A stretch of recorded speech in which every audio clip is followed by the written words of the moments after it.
There we go. Hello, hello, everyone. Welcome back. It's time for more Steins Gate, my darlings embrace. I'm again joined by Aunt Mumu and Nezumi. I am. And we're going to continue with the next route this time. Let me make sure both stream can see it and you guys can see it.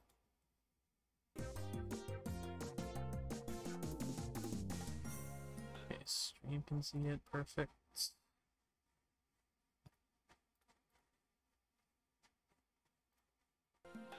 You guys can see it? Yeah. Nice.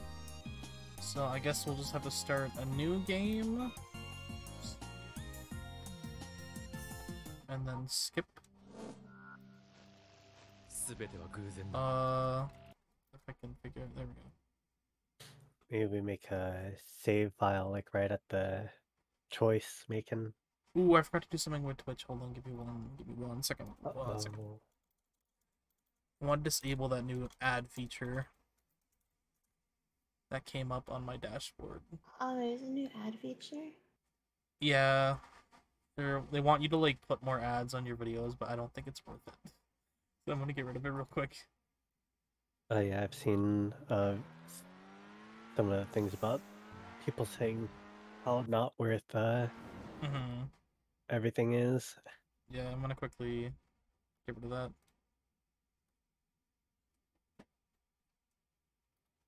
Ba-da-ba-da.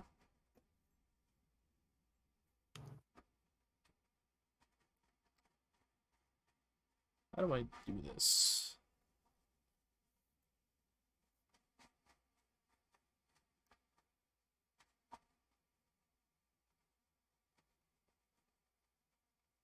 Oh, there it is.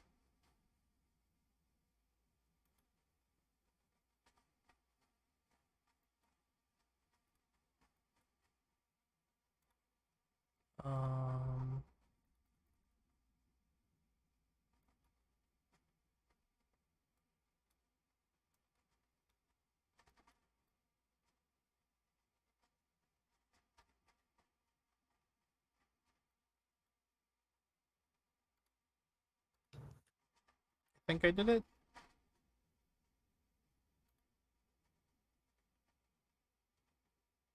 I think I did it.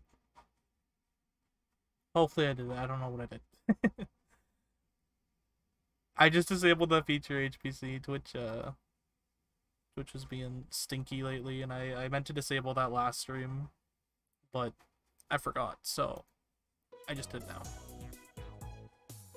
So let us skip through all this until I think we gotta get to August. Oh god, not again.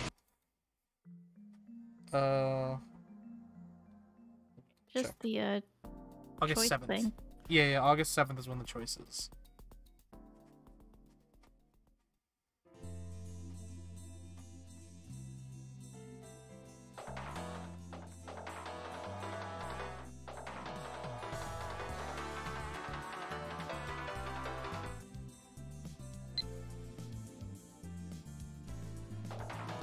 Oh, I was gonna disable my skip feature every single time she sends me a text.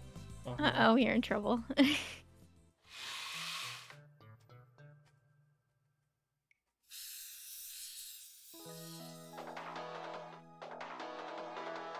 smoking or What's that? I just I don't know.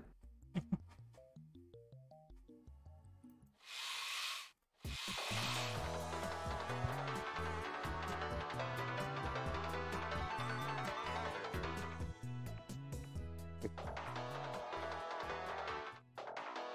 my god, every single time. Phone calls are very important. Not important for this route. I mean, you're doing Moika's route. You might as well get used to it. This is true.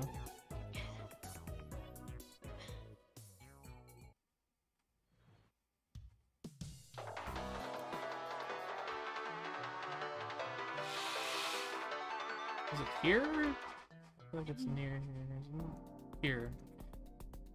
So It says...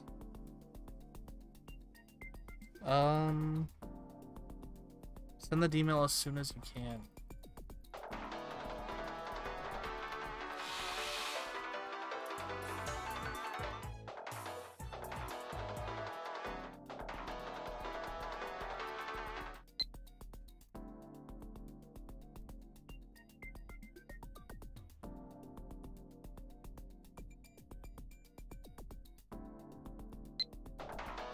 My god. I like how this whole part has to be done slow.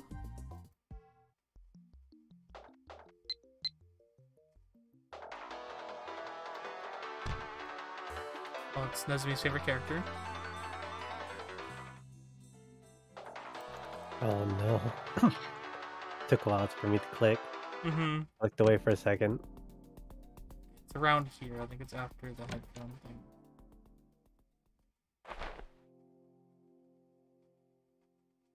Yeah, we're getting close. This is where the bracelets come on or whatever.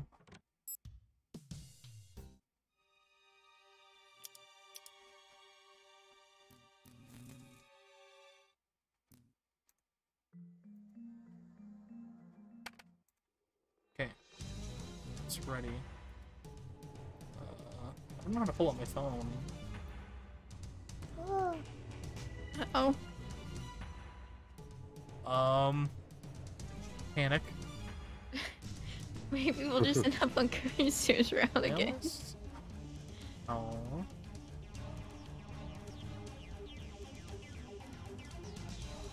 Just start. Is it Z like last time? The last game? Oh, it is. Thank you.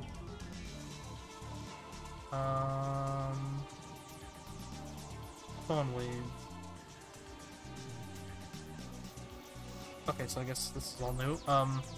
I took up my phone to write a message and stopped as if I was struck by something.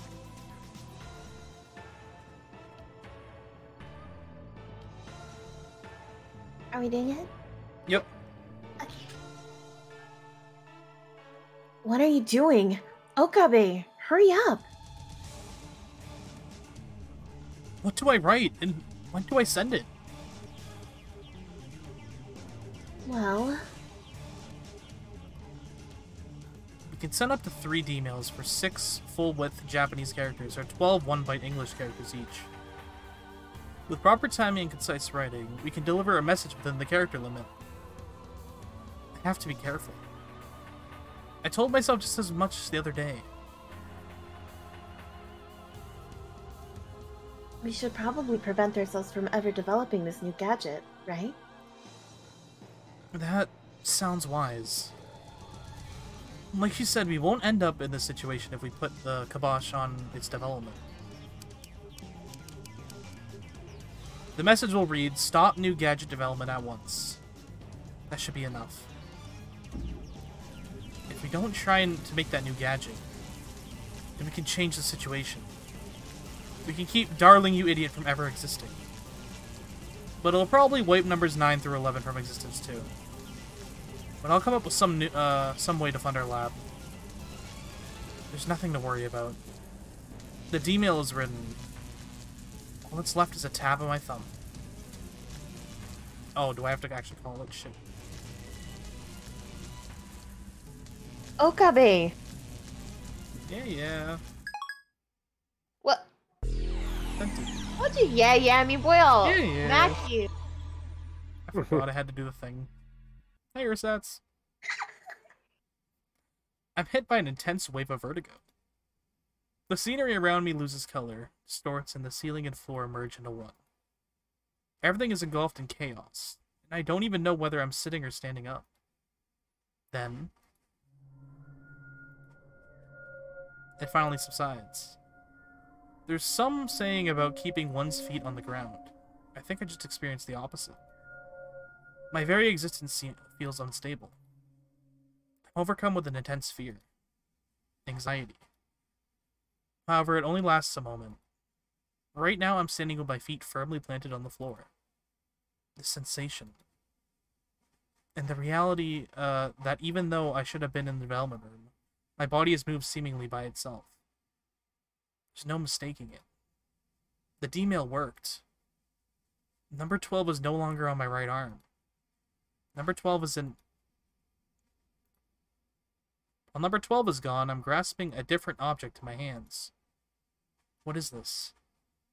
No, of course I know what this is. What I meant to say was, why am I holding something like this? Why am I holding a... What?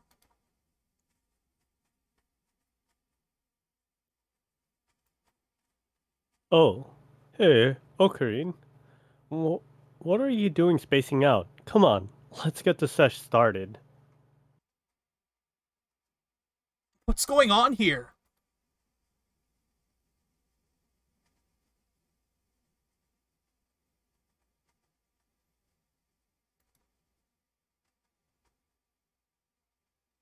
Oh shit. No matter how I look at it, I'm holding an electric bass. One for a left-handed user, no less. But it's not just me. When I look around, I see pretty much every lab mem holding their own musical instrument. What exactly is going on here?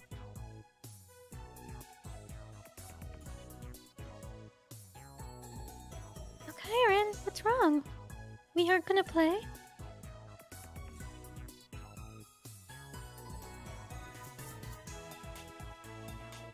Mayushi, we're not just playing. This is a sesh. Sesh.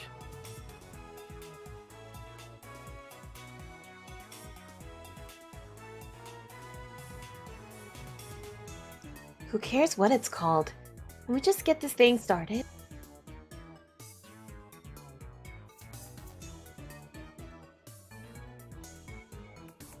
Well, look. Okarine's been spacing out for a while now.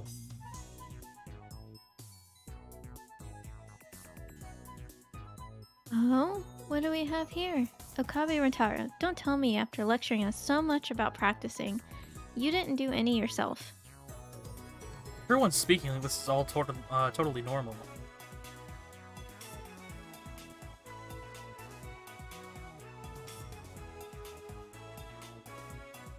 Or maybe he's thinking about you-know-who, yeah. Remember Christmas Eve when you left it all behind for her? Nonsense pours from Ferris's mouth, as per the usual. At least I have a grasp on the situation now. We're in a band together, right?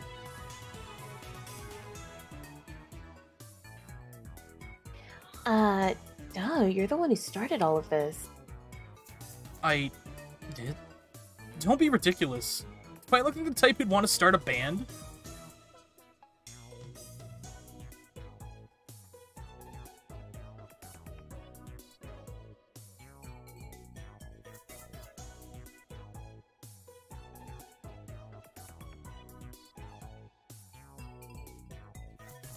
I mean, no, but the reality is that you're the one who came up with the idea, Ocarine.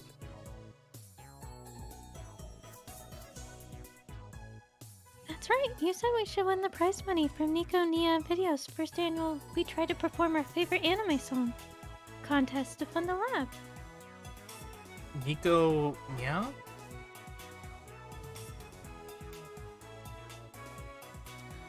Yep, apparently the video with the most votes wins the prize money.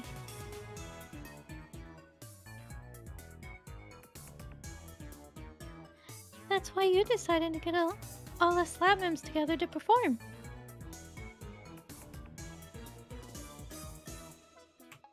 I was pretty shocked when you suddenly came to me asking if I could play an instrument. Talk about random. It's all clear now. Following the D-mail's warning, I gave up on developing the new gadget and instead decided to use this contest to try and fund the lab.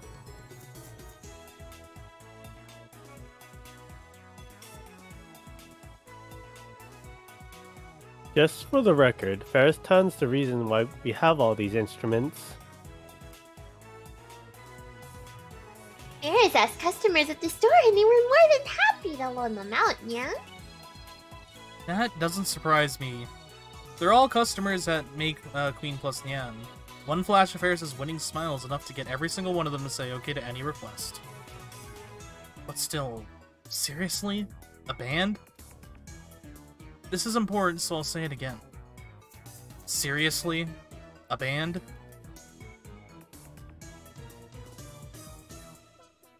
Whoa, I never knew you could play the drums, Hashida Itaru. I've never touched a drum set in my life.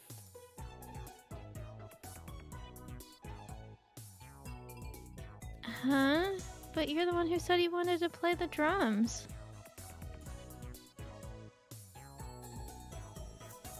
Just look at me. Everything about me screams drum guy. Uh-huh, sure. Drums. Oil drums, to be exact. Are you really going to be okay if you've never played them before? No worries. I have years of arcade practice. I won't lose to your run-of-the-mill drummer.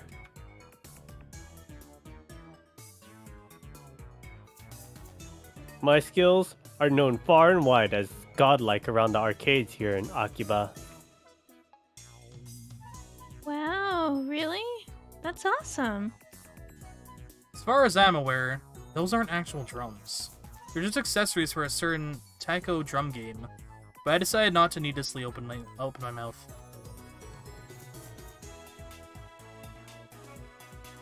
Mayushi was super surprised to hear that Susa-san and Chris-chan both play the guitar.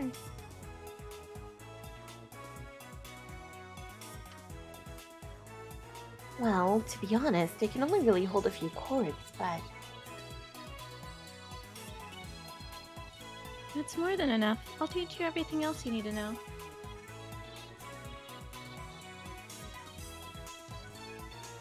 Appreciated. Judging by what she said, it seems Suzaha is pretty good. Drums, guitars, and... You're playing the keyboard, Ferris?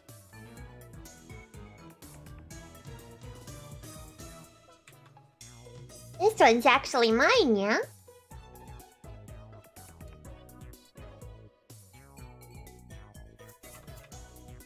She played a little for us earlier. Ferris-chan is super good at the piano.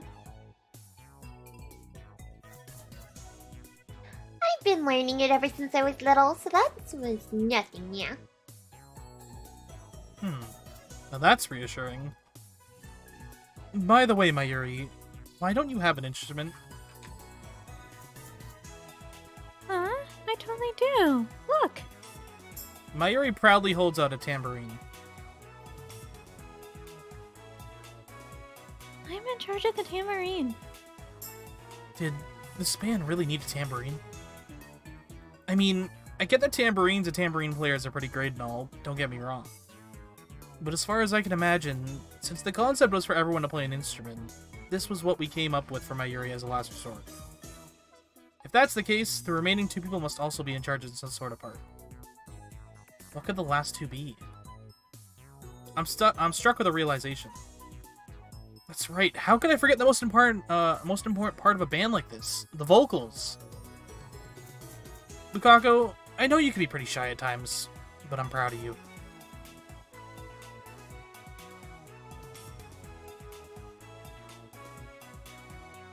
Huh? This could be the perfect opportunity for you to cure that shyness of yours. What? Yama-san, I'm sorry, but I'm not following. You're the lead vocalist, right? Vocals? Me? No way! I can never take a major role like that.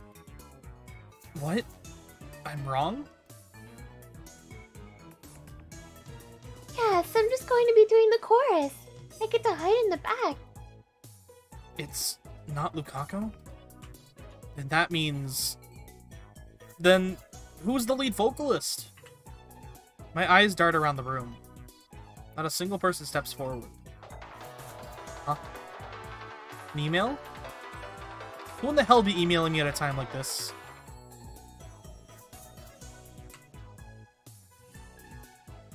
I'm the vocalist.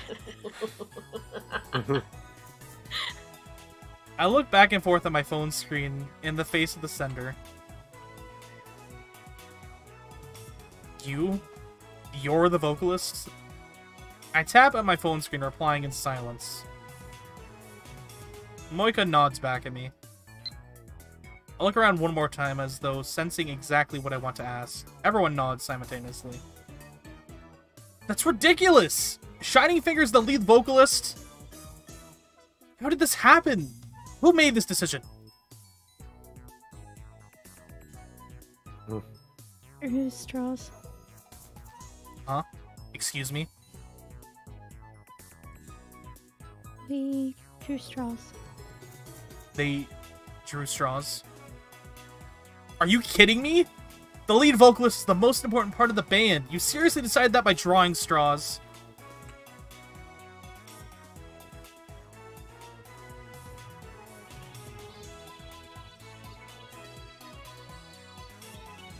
What were we going to do? Everyone else has an instrument they're good at. None of the people left volunteered themselves. And that's why they decided to draw straws?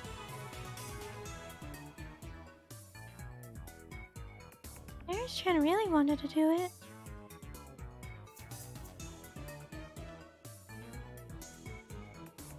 I know all about how to play the piano, but playing while singing requires a totally different set of skills. That's why I decided to leave it to someone else, yeah? I see. But still, Shining Finger? Did she even sing? I barely have ever heard her speak normally, never mind sing. I quit. Huh? I didn't want to do it anyway. And besides, I wouldn't be good at it.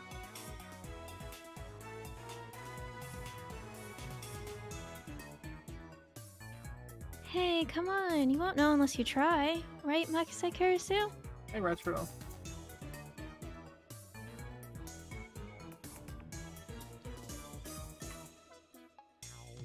Exactly. And besides, you're one to talk, Okabe. What?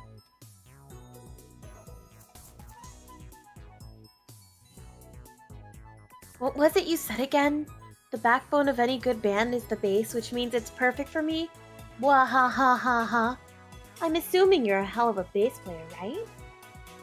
Am I? I wouldn't have said something as bold as that if I didn't have a plan. But knowing myself, I might not have actually had a plan.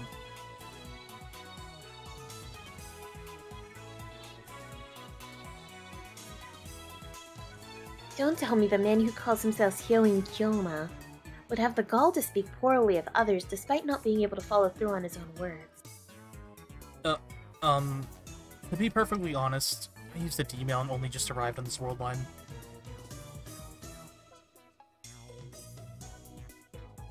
Okabe, is that seriously the best lie you could come up with? I'm not lying! I used a D-mail a little while ago, and when I came to, I was standing here holding a base.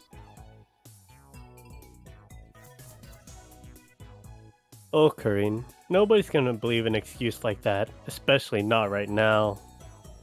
Everyone in the room is looking at me with pity. I think I'm making excuses. But what have I done? Well, it's true I only just arrived here. I totally screwed up the timing to tell them. Ocarine. Mayuri, my best childhood friend and my eternal ally, comes up next to me and whispers into my ear. You've been practicing as hard as you can lately, so you'll be fine. I've been practicing?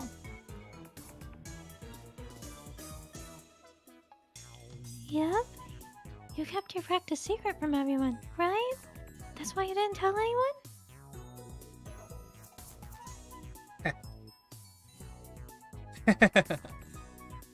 I see. So that's how it is. It would seem that in this world line, I had been practicing the bass in secret. Of course, I had no idea if the results of that, the practice were inherited by me, since I'm from a different world line. But they say playing a musical instrument is all about muscle memory, so there shouldn't be a problem. I can do this. Wahahaha! I have zero guarantee that this will work out, but I feel like I can do anything. With the wind at my back, it's time to test out my new abilities.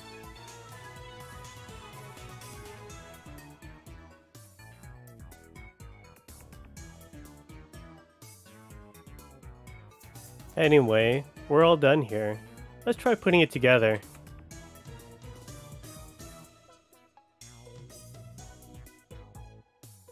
Good idea.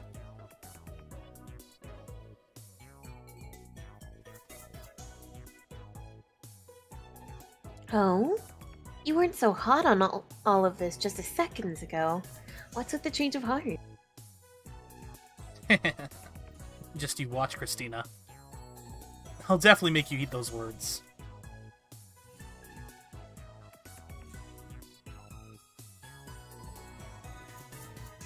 Let's get started. Everyone ready? On Daro's signal, everyone gets into a standby position.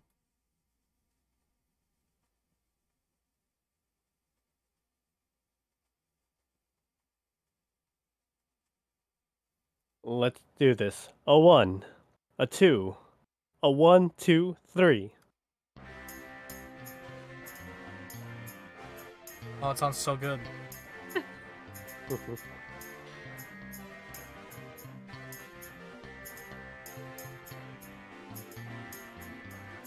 You win, right?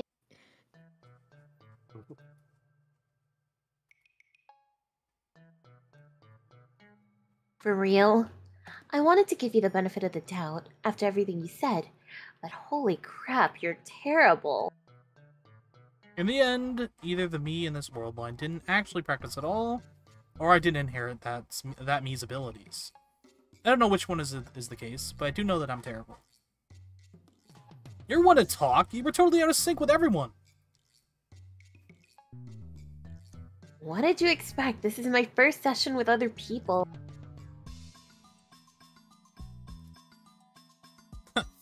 That's why you're a loner.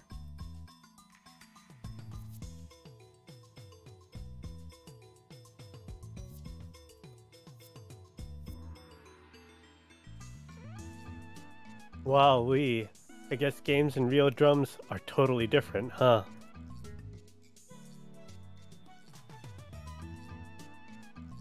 The game doesn't describe what loner means.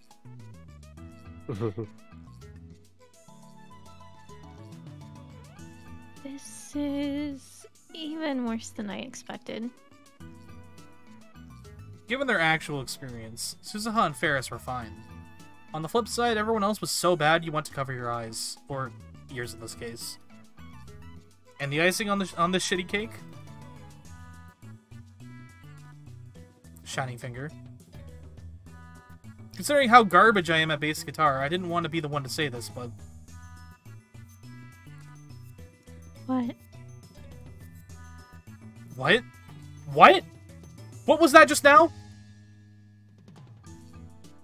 A song, I think. You're the vocalist! Please tell me why you, the vocalist, were emailing me the lyrics to the song instead of actually, you know, singing? Wait, if I go to my, my phone... No, please tell me it's in there. No, it's in there! Oh my gosh. That is wonderful. Wonderful. That is a Oh very my good touch. god. Hey. I love it. Oh, it made me go to anyways. I opened up my text screen and thrust my phone into her face.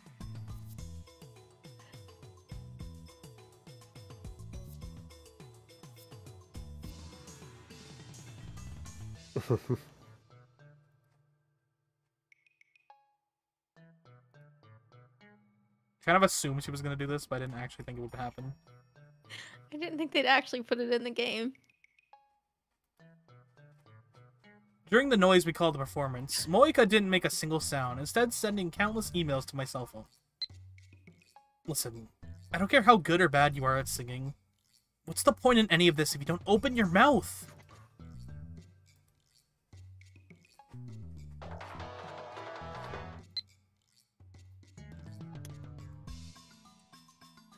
I'm sorry. Please don't get so angry.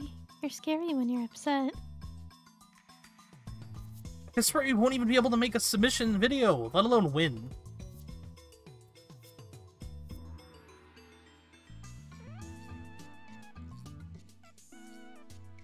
What should we do, Ocarine? What do you mean?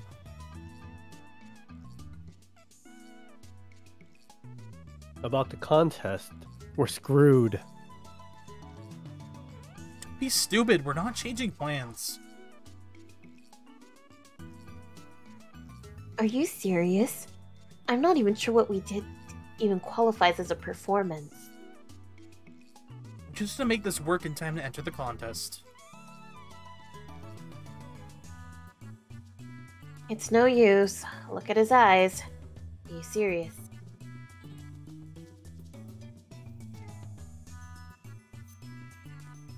You gotta be kidding me. Once Hyoyin Kyoma says he's going to do something, he does it. No turning back. Ever. Huh? There's a knock at the door.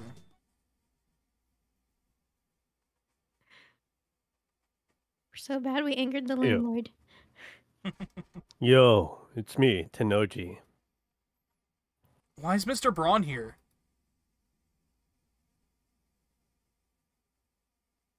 Well, we were just making a ton of noise. This is bad. Mr. Braun is merciless. I can beg and plead as much as I want, but it won't make a difference. Knowing him, he'll take a great pleasure in uttering the words, rent increase. I know you're in here. I'm coming in. Mr. Braun comes stomping into the room.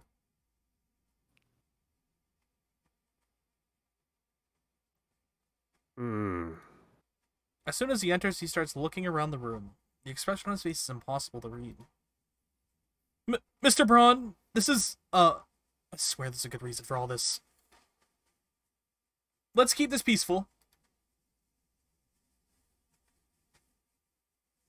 Looks like they're really at it, eh? No, please, I beg of you. Huh? What did he just say? Looks like we're really at it? I heard everything from Moeka. Band practice, alright? Here, I brought some refreshments. He hands me a massive paper bag. Thanks?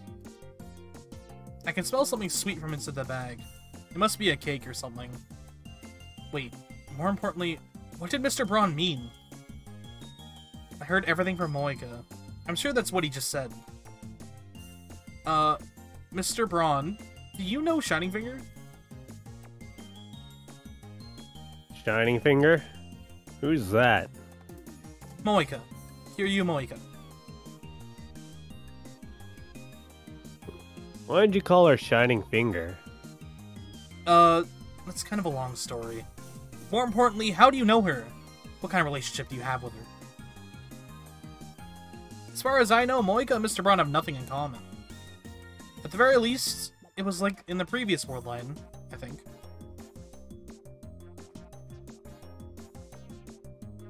Alright, I forgot to tell you.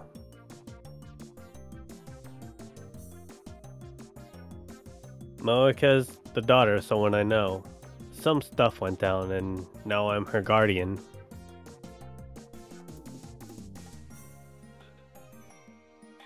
I'm kinda like her foster dad or something. Foster dad? Shining Fingers? I look at Moeka tightly gripping the microphone in the middle of the room. She quietly nods. I'm not joking. But that means, in this world line, Moeka and Mr. Braun are basically family.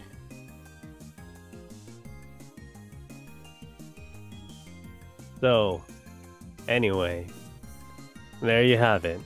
I heard about your band practice from Moeka.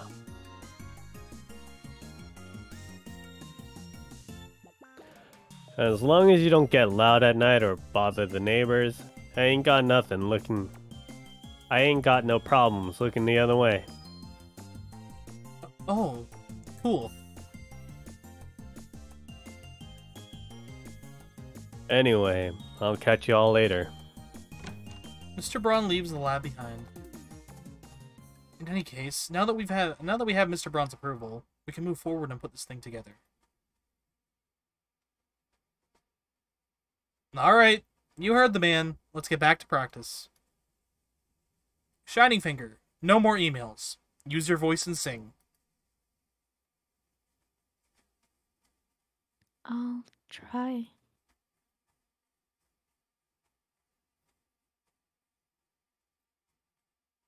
Okay then. Let's go. A 1, a 2, a 1, 2, 3.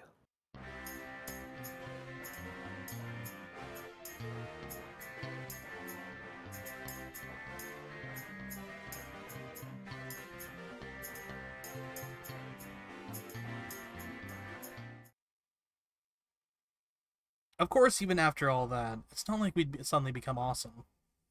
Today ends up being a total wash, and everyone heads off to practice on their own. But still. A video contest? A band? Acquiring funds for the lab is important and all, but... Moika's the lead vocalist? Will we really be able to win? I know I apparently started all this, but even I'm not so sure we can pull it off.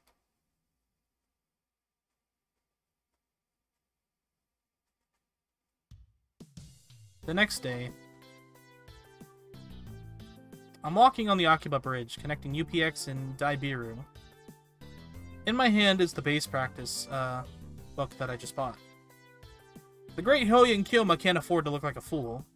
Damn it, Christina, I'll show you a thing or two. By the way, this practice book only costs 105 yen at a used bookstore. It's pretty old, but I have little choice in that matter.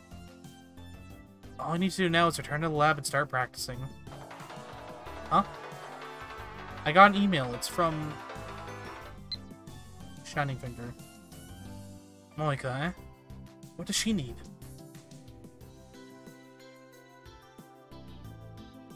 In the middle of shopping? Me too. What a coincidence. What the hell? How did she know I was shopping? Just in case, I look behind me. And just I expected Moika standing right there. Oh, sorry. There you go. It's really hot today. Hey, Shining Finger. You really need to quit sending me emails for every little thing. Moika gives me a confused look, as if she wasn't expecting me to say that. Not that I can actually tell what's running through her mind. Her expression had barely changed. I think I saw her tilt her head, though. I told you yesterday, didn't I? If you're going to sing, you have to start talking first. You understand that, right? Moika remains silent and nods. Yet you send trivial little things like this through emails.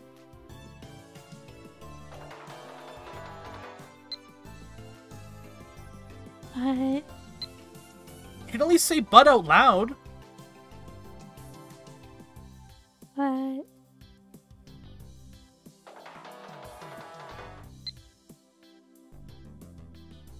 I'm really not good at talking to people. Okay. I didn't think she'd actually say it. You aren't screwing with me, right? Moika starts shaking her head from side to side.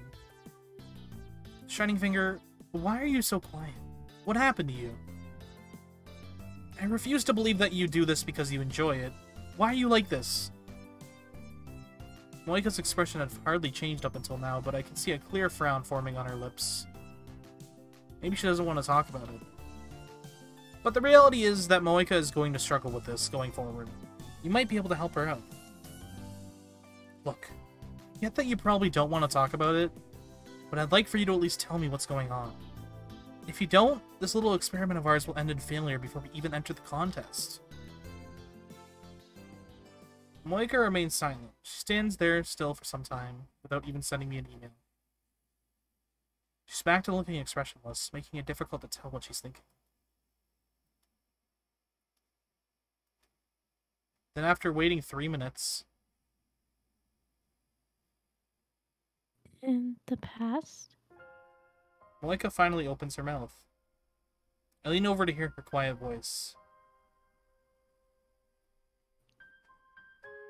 In the past, I started hating everything.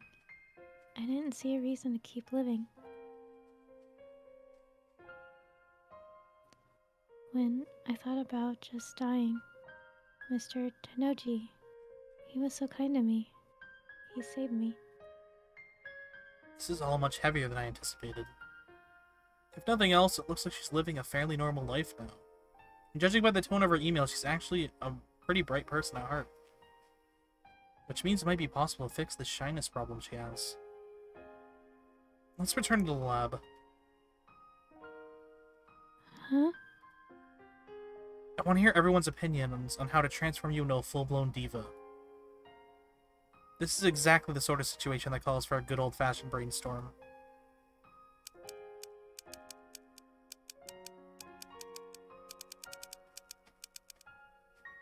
I need to talk to you guys about Shining Finger. If you're available, please come to the lab. I sent emails to the other lab members since today's a Sunday. Everybody should be able to make it. Alright then, let's go. Huh? Wait. I take Moika by the hand and head towards the lab.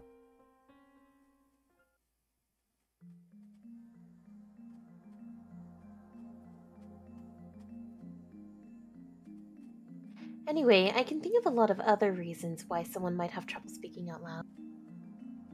Thank you for seeing and Stretch Retro. After waiting for everyone to gather at the lab, I explained the situation. Kirisu was the first one to start voicing her thoughts. I expect no less from our neuroscientist specialist. But neurons, synapse in hippocampus, hypothalamus, serotonin, noradrenaline. I have no idea what the hell she's talking about. Which one is that one? The brain. Yes.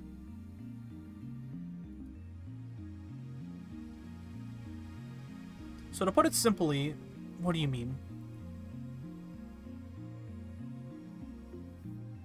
In conclusion, in terms of the brain functions, it's difficult to know precisely what would be making her incapable of conversation. Wait. You were rambling on and on about science just to come up with a pointless conclusion like that? Pointless conclusion? You're one to talk. You didn't even understand what I was saying. There's no point to an explanation if the conclusion doesn't help us deal with the problem.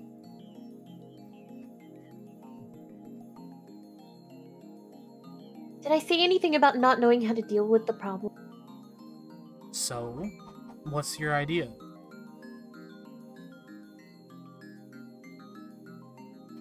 Looking at Kiryu-san's symptoms, I believe the issue lies not with the brain herself, but with her mind.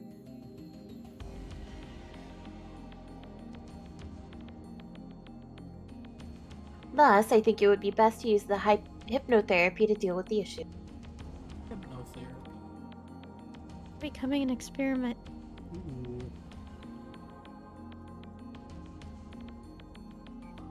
Let me get this straight. You want to rely on some occult mumbo-jumbo to fix her? Hypnotherapy isn't occult mumbo-jumbo. It's a respectable part of science.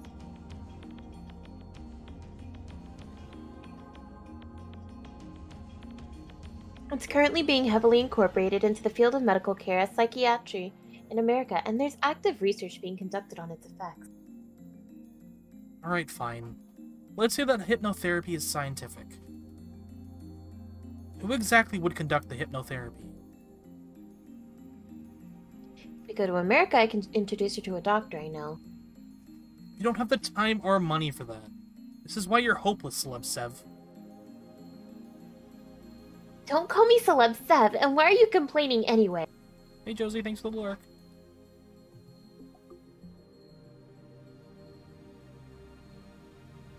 You're the one who started Professor Jet Kiryu to enjoy talking again. That's why I've been trying to help.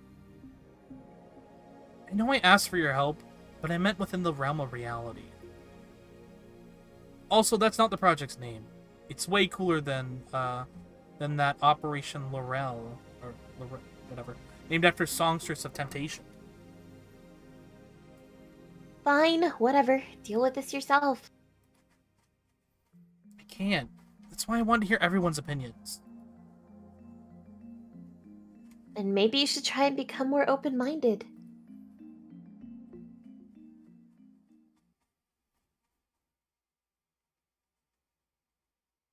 Meow, you two. No need to get so excited, meow. Kirisu and I started our usual bickering, but Ferris steps in to stop us.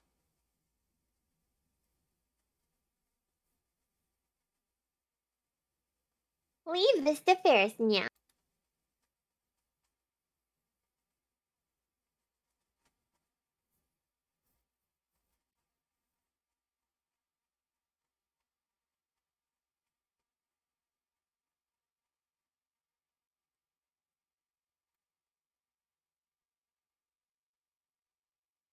Oh, I was muted.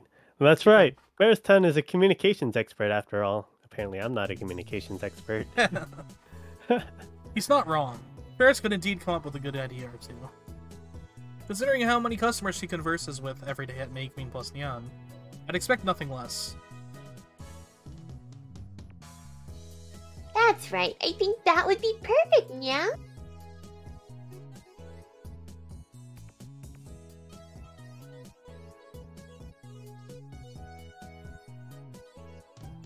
Whenever you talk just to create a different backstory for yourself in your mind, yeah?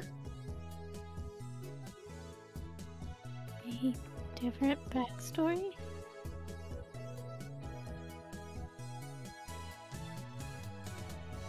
Yep, for example, Moinyan's actually a princess from another planet. She's being sought out by people in this world who want her dead, so she can't reveal her true identity, yeah?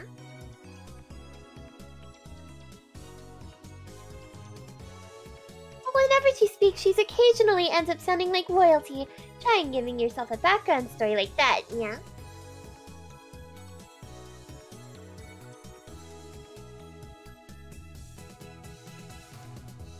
You can pretend to be someone else, making it easier to talk, yeah? A princess? Me?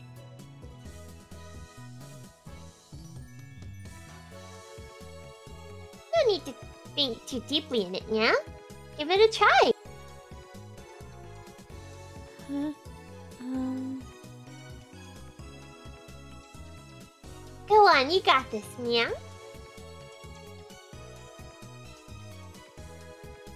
Go on.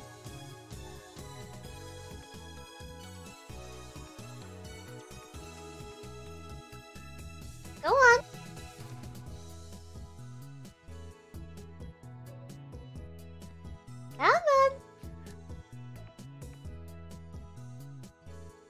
Stop. Huh? Why now? This is getting to the good part. There's nothing good about it. She's already bad at talking. There's no way she could come up with a background story for a separate persona on top of that. You think so, Nya? Besides stuff like alien worlds and alternative identities, Ferris and myself aside, I doubt most people would have an easy time talking about that kind of thing. Anyone else have any good ideas? Lukaku, what do you think? Huh? Me? Yes, you. You're pretty shy, no? You two are kinda alike in that sense. Shouldn't that help you come up with some sort of good ideas?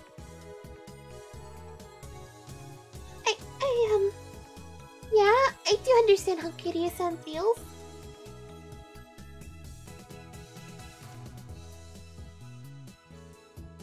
It takes a lot of courage to say what you're really thinking. Huh? I noticed that Lukaku is staring right at me, not Moika. What is it, Lukaku? Is there something you want to tell me?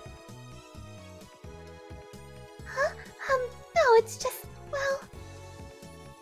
What? Just say how you feel about the situation. How I feel? No way!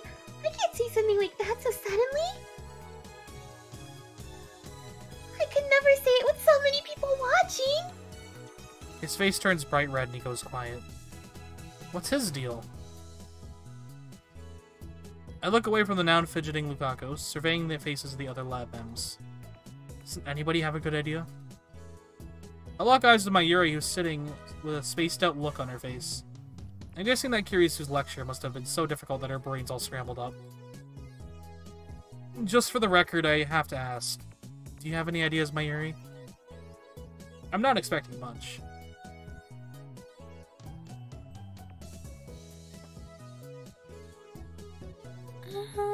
Mayushi thinks she should take it easy and talk slowly. There's no reason to rush. Slowly? That's right, like this. Juicy fried chicken #1 is really good.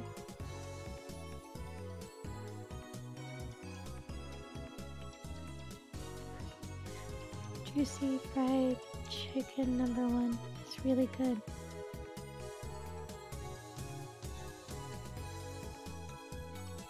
But how can I turn the microwave into the phone wave? I'm sad I can't eat it anymore.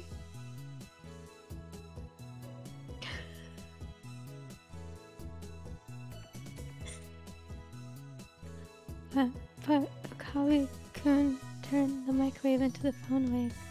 I'm sad I can't eat it anymore.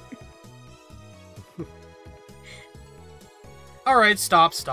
I'm starting to feel like the Earth's rotation itself has slowed down. Daru, do you have any thoughts?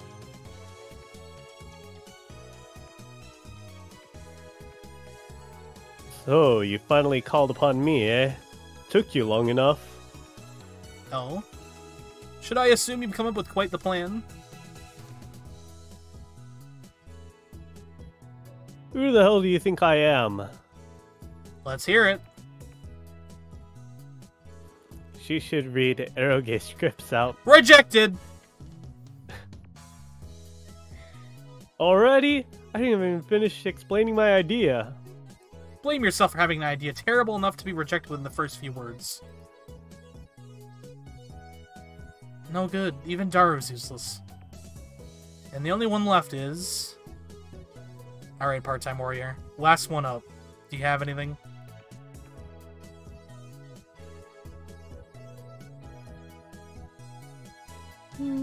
Let's see. I don't exactly agree with Hashida Itaru, but it might not be a bad idea for her to read something. Even if she has a hard time coming up with her own words, if she starts reading aloud, she might naturally start being able to speak. Reading aloud, huh? But what would we make her read?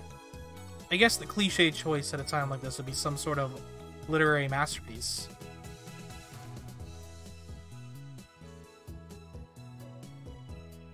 Oh, then Mayushi has a good idea. No manga. That's not a fitting choice for recitation. It's not manga. What if she read a cell phone novel? A cell phone novel? You mean the ones filled with slang and stuff? There are ones like that, but I have a specific recommendation.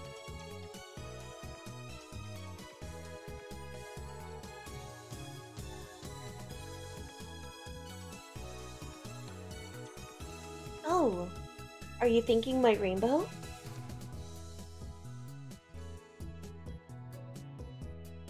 You read that one too, Christian?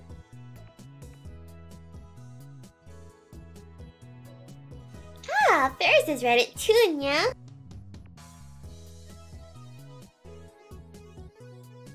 Me too. My Rainbow, huh? Is it that famous?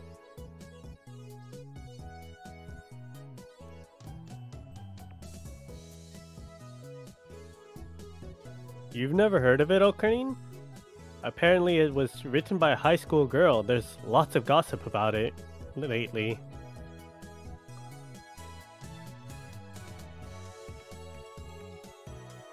It's kind of a self-indulgent, decadent feel to it, but it's been getting a lot of praise for accurately depicting life as a high school girl. It's super popular. You sure seem to know a lot about it, Daru. Don't tell me you're reading it too.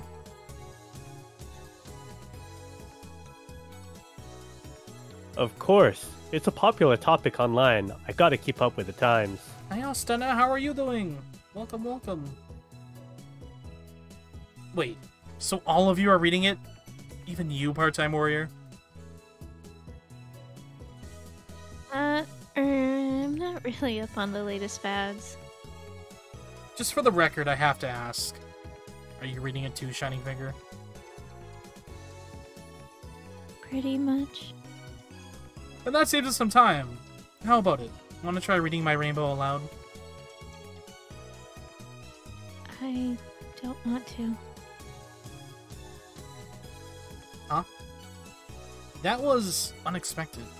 It's unusual for Moeka to be so upfront about her intentions. Why not? Everyone thinks it'd be a good idea. Moeka goes completely silent.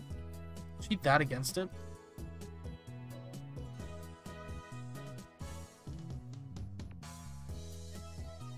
Okay, it's not good to force people to do things they don't want to do. Yeah. We've hit a wall. Then Ferris looks at the clock and raises a surprised voice. It's already this late, yeah. I need to head to May Queen. Crap, if I don't get back to the shop, the boss man's gonna kill me. Suzuha and Ferris stand up at the same time. Then I guess that's that. We'll have to save Project Get Kiryu to enjoy talking again for next time. Oops. Don't mean to skip that. I told you it's called Operation Lorelei. And so the first strategy meeting for Operation Lorelei came to an abrupt end. Still, why is Moeka so opposed to reading that cell phone novel? With the meeting over, Suzuha and Ferris leave in a hurry. Dara follows after the cat girl, heading to May Queen plus Nyan to satisfy his worldly desires. Mayuri sets up camp on the table, and Lukaku helps her with her Japanese language homework. Kirisu sits in front of the PC with a serious look on her face, reading essays emailed to her from America. Needless to say, they're all in English. I hate to admit it, but I have no idea what they're talking about. Only Moeka and I have free time. I start skimming through the practice book that I had bought earlier. My cell phone's email chime goes off. Who could it be from? I don't even need to check the screen. I see Moeka pressing the buttons on her cell phone at light speed.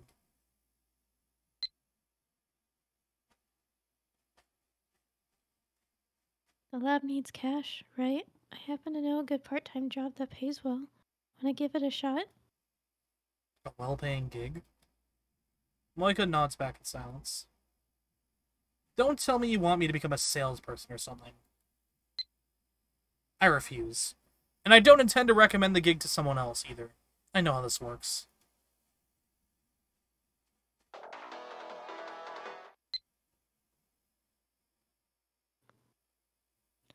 It's nothing like that. I'm currently working on a magazine that covers the occult. The problem is that we're short on articles and don't have many folks available to help out. The occult? An article? Just so you know, I've never read an article before.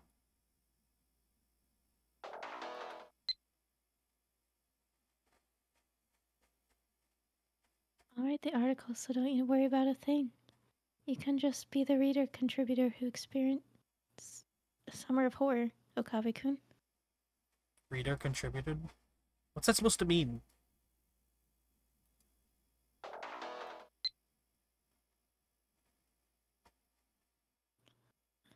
You've seen them before, right? Reader contributed articles with photos attached to them. You know, supposedly true ghost sightings and the like. Basically, I want you to go to some haunted spots with me and snap some photos. I'll handle the writing.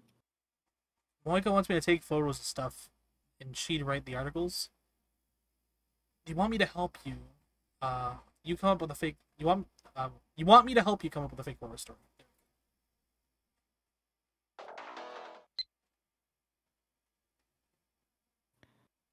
Don't stare at me like that. Horror rags come in two flavors. Those that aim for realistic terror, and those that are clearly fake, but still enjoyable. I like a haunted house of sorts. This magazine is like the latter. Most of the readers totally get that. Is that really it? That's all there is to it. I guess I wouldn't mind helping. That said, the bit about the haunted swans has me a little concerned. Where is she planning on taking me? After giving it some thought, I conclude that her answer to my next question will be the deciding factor. How much does it pay? Moika quietly points her index finger up. You don't mean only 3 zeros after that, right? She shakes her head horizontally. Very well, I'm in. There's no way I could say no to that kind of cash. The lab is in dire need of funding. Alright then, tell me the details. And that's how I ended up agreeing to help Moika with her work. By the way, I don't believe in ghosts or the supernatural. The occult is just that. It's just that. The occult. There's no need to fear things that have no basis in science. I'm definitely not scared.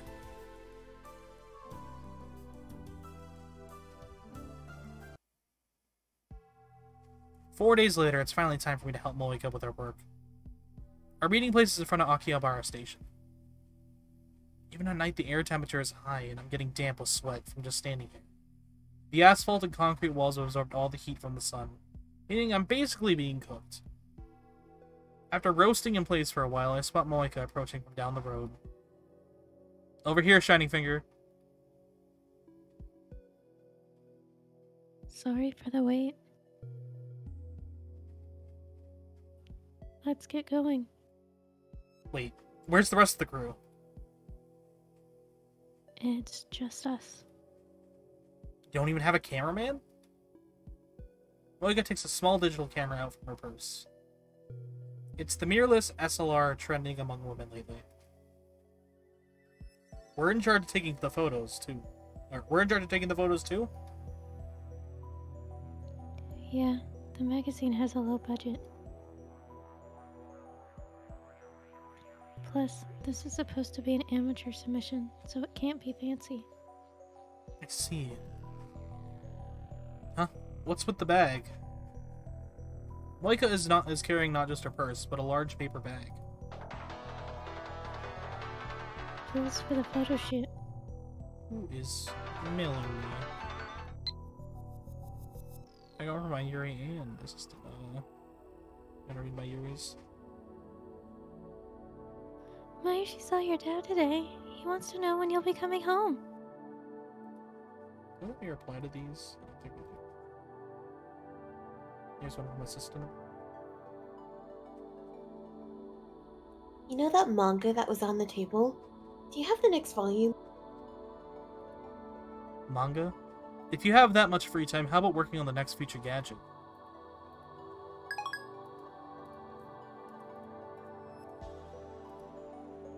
Huh. Tools? Just the camera should be more than enough, right?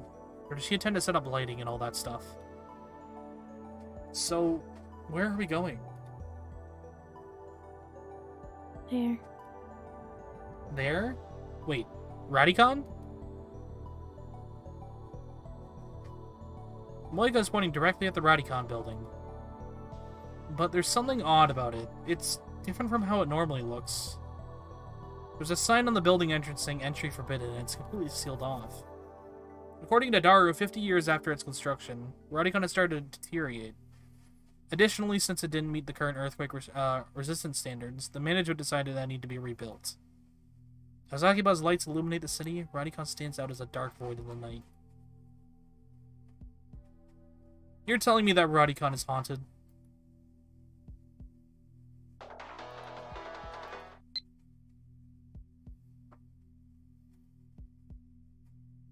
So, Radicon is technically closed, meaning nobody should be here, right?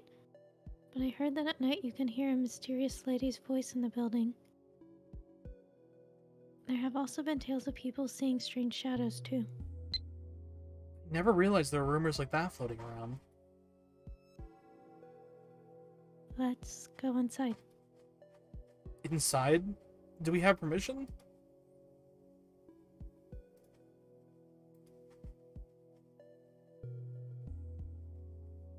No, we're writing an article about the supernatural, after all. Wait a second.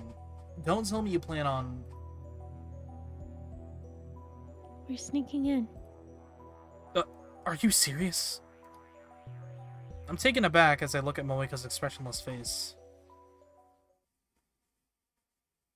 She's serious. Still bewildered, I end up getting dragged into BronyCon with her. Hey, are you always doing things like this, Shiny Finger? When needed. I see. What is it? Nothing. I was just thinking about how unexpected all this has been. Moika doesn't give off a very active image. I mean, sure, this is all for an article, but I still didn't think she'd be this bold. Jeez, they don't even have emergency lights on. I look around in the darkness. The inside of the building has been completely abandoned, and both the night lights and emergency lights are off. The only illumination is from the pen light Moika's holding in her hand. With this tiny circle of light as our only guide, we slowly advance.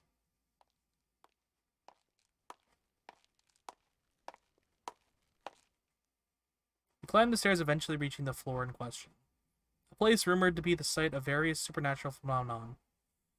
It's summer, but the air feels strangely cold in here. I hear sharp cracks and clanking sounds. I know I'm repeating myself, but I don't believe in the supernatural. At all. Phenomenon like that is so absurd that a mad scientist like myself can't help but laugh.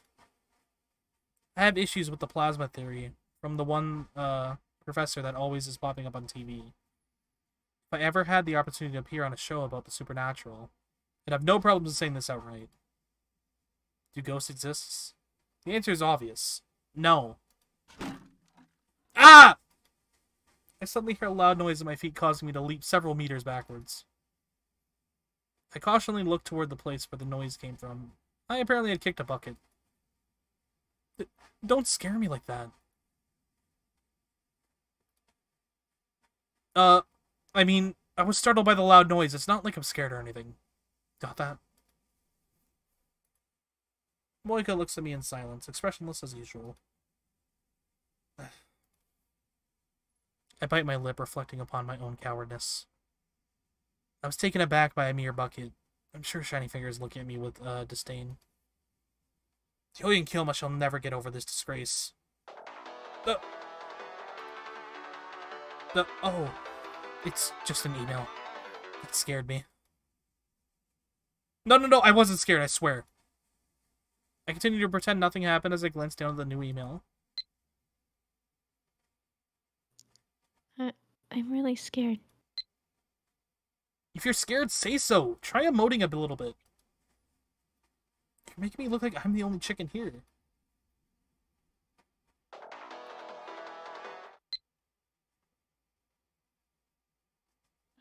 But if I speak, the ghosts might attack me. Ghosts? Are you a kindergartner?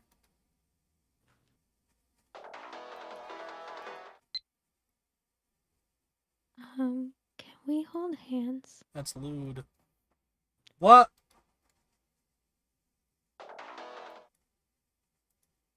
You have 3 kids. Holding hands is tame. Do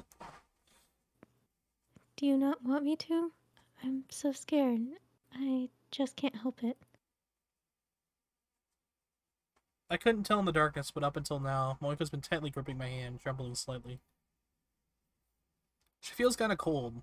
Is it because she's scared? I don't know if you realize this, but you're already holding my hand.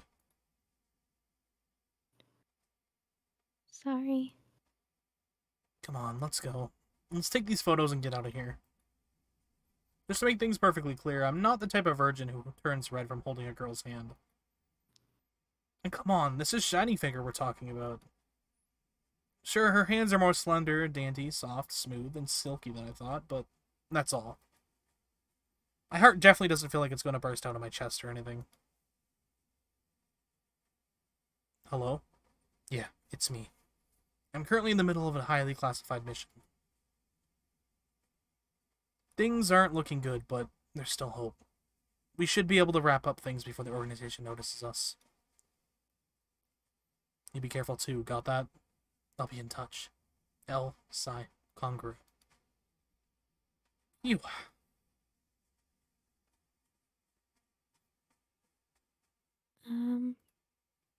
What?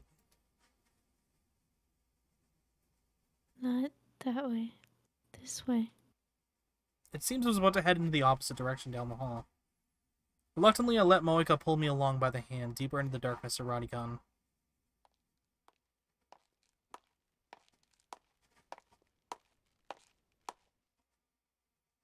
Is this the spot?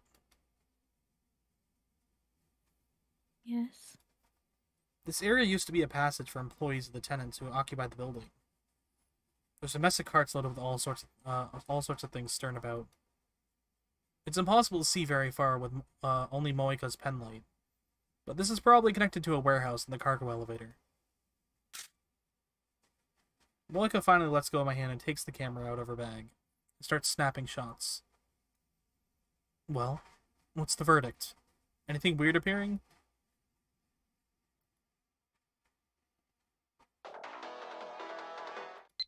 Oh, I didn't. Let me go back.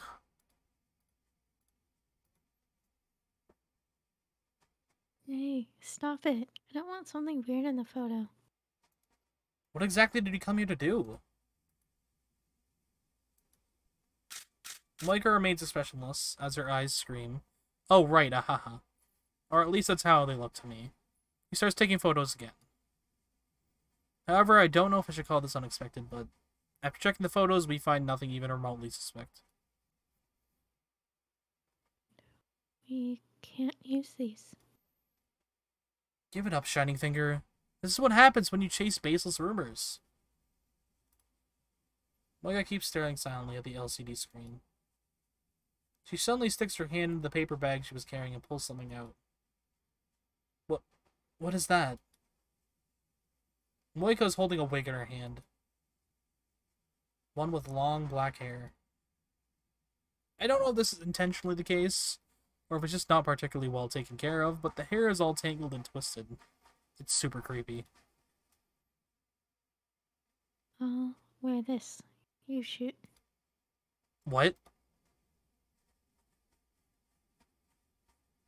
Take photos from behind that pillar. Wait. Are we really doing this? Won't it be obvious that we're just making it all up? I receive an email. Is she reading my mind?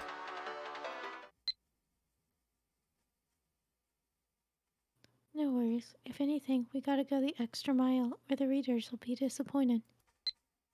Is that so? Think of it as the beauty of form. Huh? I don't really get what that's supposed to be beautiful about, any of this, but, well, whatever. I extend my hand to grab the camera from Moika. And then suddenly...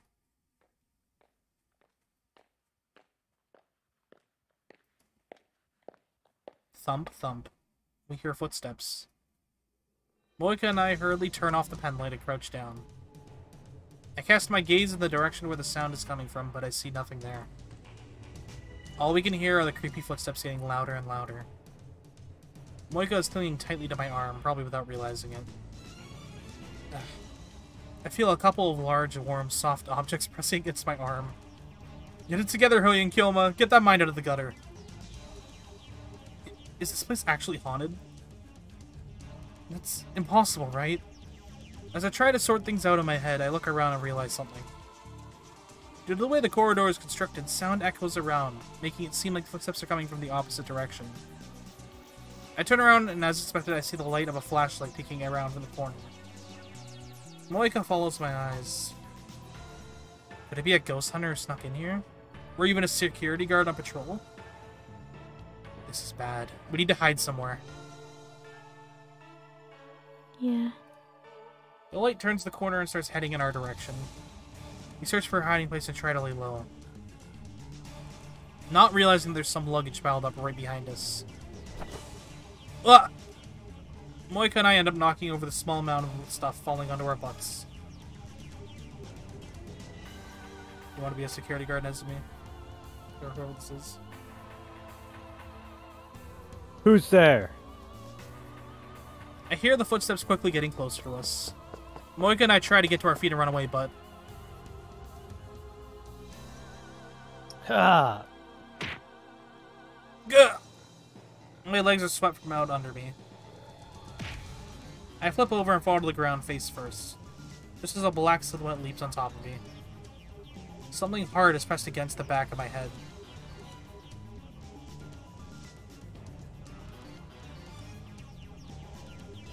Don't resist.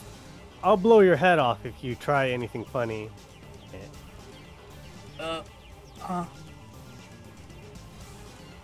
What's going on here? Did I accidentally wander into an American slum or something?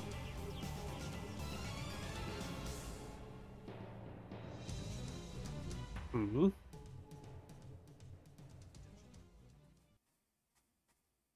Whoa, wait a sec.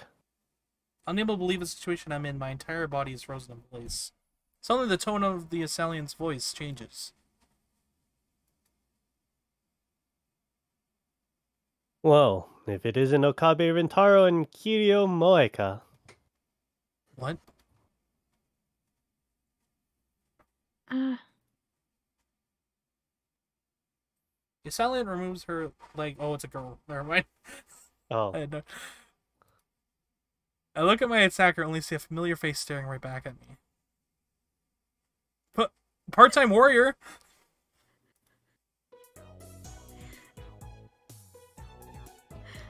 whoa, I'm as surprised as you two are. What are you doing in a place like this? There was like a voice change that whole time. That's my line. Don't scare me like that. Well, I mean, scaring people's kind of my job. I'm a part-time security guard here. Huh? Like I just said, I'm a security guard. The building's owner asked me to patrol the place. Yeah, I had no idea. That was terrifying, you know? Security guards don't usually threaten intruders with death. Oh, you mean this? See? Just my flashlight. Suzuha spins around the pistol-shaped flashlight she's holding. Bang! When she pulls the trigger, the LED on the end lights up. See? You had me fooled. I could sense a tremendous intent to kill. When Suzuha attacked me, I could feel a terrifying aura flowing from her. How can I put it? I feel like she had a real gun. Duh. It's only natural to act that way towards intruders. Wait, now that I think about it, both of you are actually intruding. Suzuha raises her voice, like she suddenly remembered something important. Damn it, I was trying to dance around the subject. I can't let you guys off the hook until you explain yourselves. Depending on your answer, I might have to dole out some punishment. Hey, wait, let's just... Punishment? What does she mean by punishment? Just thinking about the way she had her flashlight pressed to the back of my head sends a chill down my spine. Moika and I decide to spill it all. Photos of haunted places. Suzuha frowns. Yeah, I'm sorry. Sorry.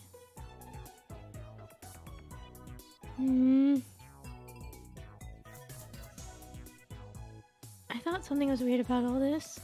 I had no idea rumors like that were going around. I'm really sorry.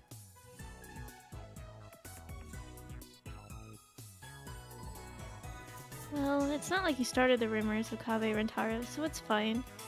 Just try not to go overboard in that article of yours, okay? I understand.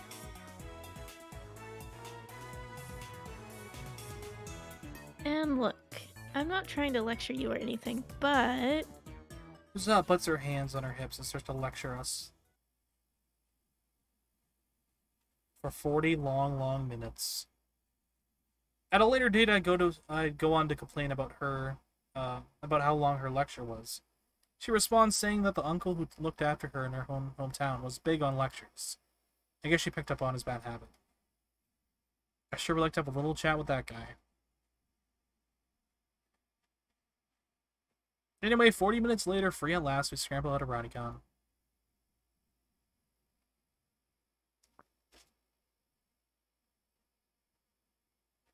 This is the next place. Here? Yep. But this is... Lukaku's home, you know? Yeah, it's true that shrines often appear in urban legends and the like, but Yanabayashi Shrine of all places? Lukaku never said this place was haunted.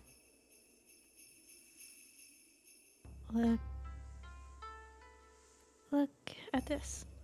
Moika shows me her cell phone. On our screen is a mobile site where urban legends and ghost enthusiasts gather. There's a thread on here about Akihabara.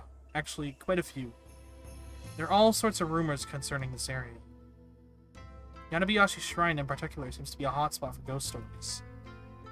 The ghost of a woman who threw herself into the ocean after being rejected by her love appears every night, nailing cursed dolls to the sacred trees. I don't even know where to start with this one.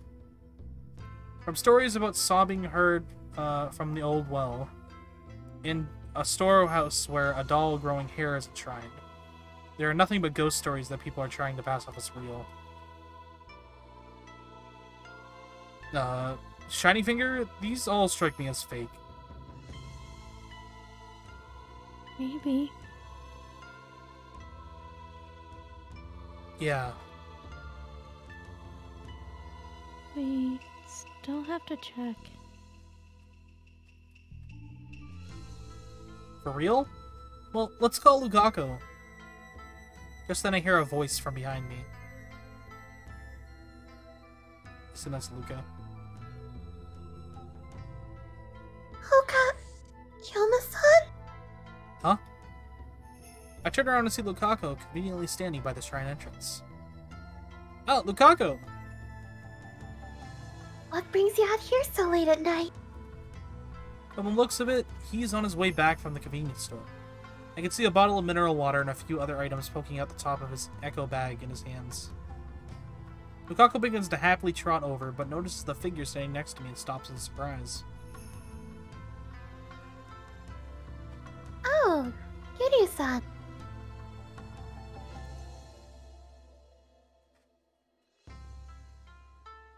Good evening.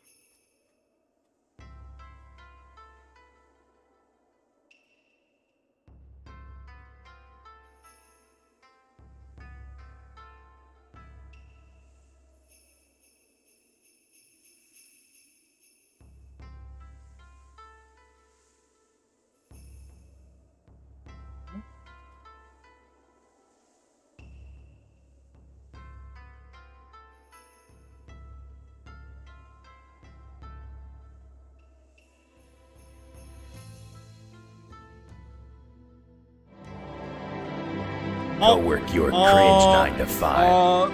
I'll be gaming. Ellie, thank you for the raid! Oh my goodness! Hello, how was your stream? Oh my goodness, let me give you a shout out, give me 1 second. Hello, raiders. Welcome, Raiders. You're doing Final Fantasy 14, let's go, how was that? Hello, raiders, my name is Classy VC, I'm your local fallen angel.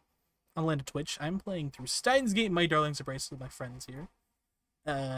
Welcome on in, welcome on in. Yuki. What were you doing in Final Fantasy, Ellie? Were you just doing some story? Or were you leveling up? Are you doing raids? Tell me. But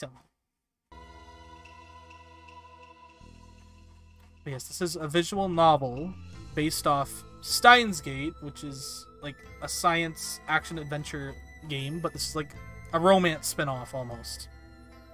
You're gonna be finishing Endwalker tomorrow? Hell yeah! Of course, go get some rest. Thank you so much for the read. I really much appreciate it. Okay, Momo, you're good to... Okay. Good evening. After looking back and forth at me, Moika several times, he starts blinking rapidly. What's wrong, Lukaku? Huh? No, it's just... Are you two on a... you know...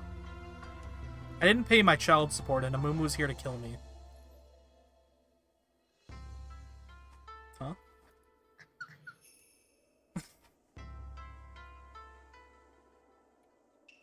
No, it's nothing. Forget I said anything. Anyway, I'll be going now. But wait just a minute.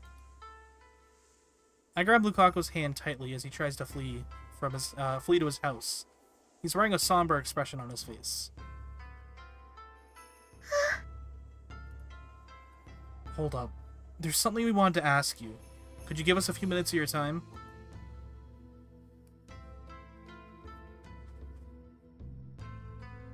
Something you want to ask me? Yeah, the truth is...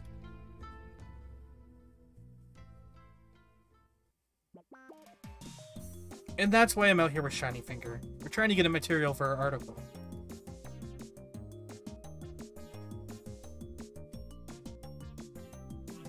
Oh, that's all? So you're just helping Kiryu-san with her work? For reasons beyond my comprehension, Lukaku's expression immediately brightens. He smiles at me.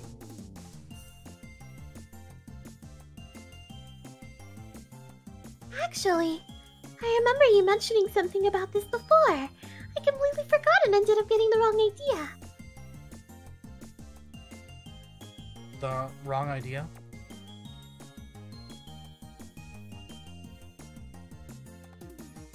It's nothing. Forget about it.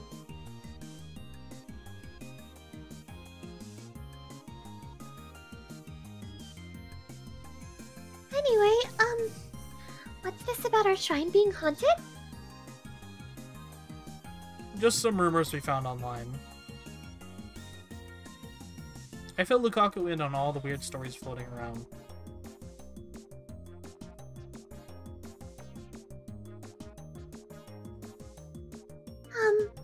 She isn't a ghost, but I do know the story about the woman in the sacred tree. Really? Yeah.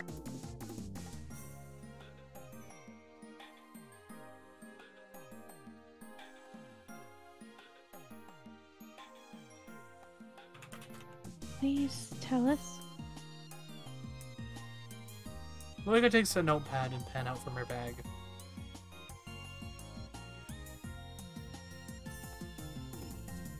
Sure, I don't mind.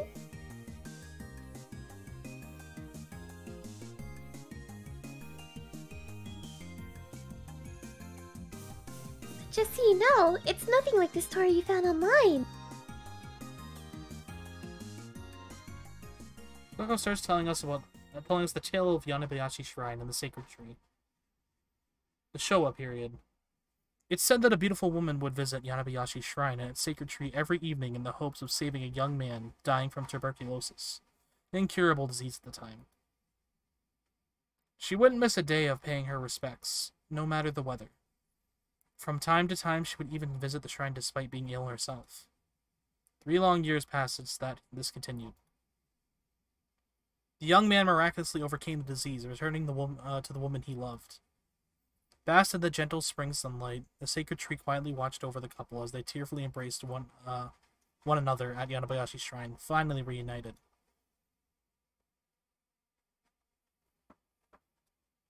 The end. Pretty touching, right?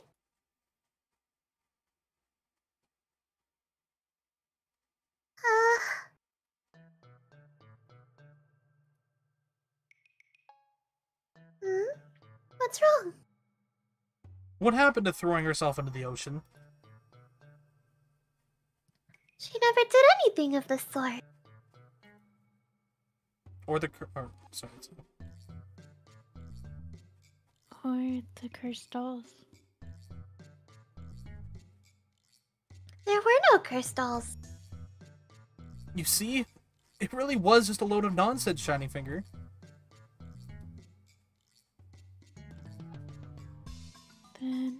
Shibaro-san, what about this? Moika takes out her cell phone and shows Lukaku the stories about the sobbing heard from the old well, and the storehouse where a doll is growing with hair enshrined.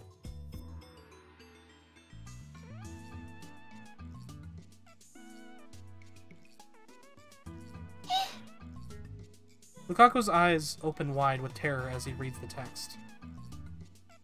Whoa, are these the real deal? Tell us about them. Moika takes her notebook and pen out again.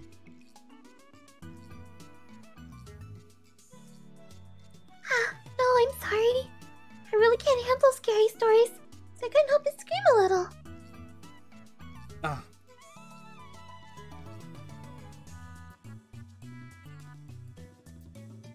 There's no abandoned well here either.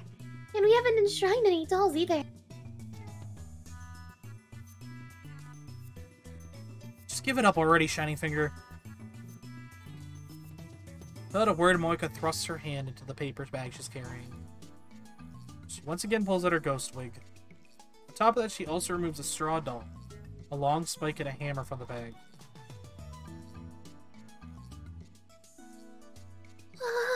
What is all of this? Lukaku's face freezes in terror.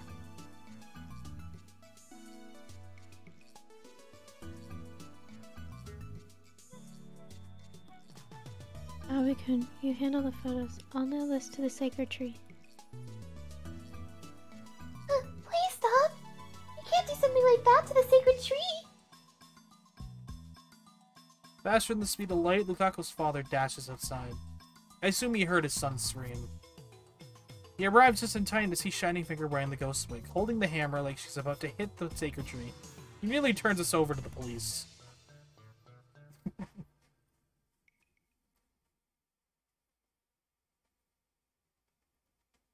Much like what happened at Radicon, Moika and I find ourselves on the receiving end of a scolding. We scurry away from Yanobayashi Shrine, like the remnants of a defeated army. It's past midnight. Look, it's really late. How about we call it for today, Shining Finger? Shining Finger? Just one more place. Huh? My last resort. Moika stands up and starts to walk. With little choice, I follow after her. What is this place? She had led me to an apartment building that looked like it'd seen some rough times over the years. It's basically a two-story shack made of wood. The stairs and other metal bits are covered in rust. The amateur paint job makes it look like it's that much worse. We're already 10 years in the 21st century, but this place looks like it's been frozen in time since the 1970s.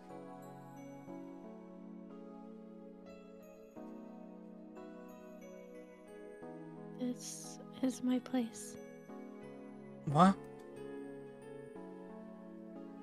The second floor. Come up. What? Wait, but... I hesitate. Sure, this is for work, but is it really okay for me to barge into a woman's room this late at night? I mean, what if Kiryu Papa named subject to change, or Kiryu Boyfriend named subject to change are there? Don't worry. I live alone. Oh, really? Then that's good. Wait, what am I saying? I mean, like, it's late, right? Are you sure it's okay for me to come in? Moika takes out her cell phone and types something up and sends it over.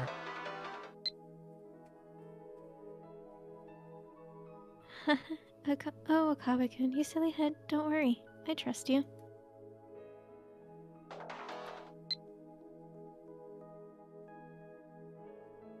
And anyway, you're not into older women, right? You're into young cute girls, like Shina-san and Maki-san, right? I bet that's because their skin is so soft and their hair is all shiny. Their legs are nice and smooth, and I bet they even smell nice when they're sweat. Jeez, I'm making myself depressed. Anyway, you're not going to try anything funny with me, right? How am I supposed to react to this? Naturally, if I tell her I won't, she'll probably be pretty upset. But if I say the opposite, that's basically like telling her I'm gonna try something skeevy. Damn it, why do women always just send such annoying texts? It's okay. If you say so. Up these stairs. Alright. I don't know if you saw it, but you also had an unopened mail. Did I? Yeah, it was in the middle of all my text. Oh.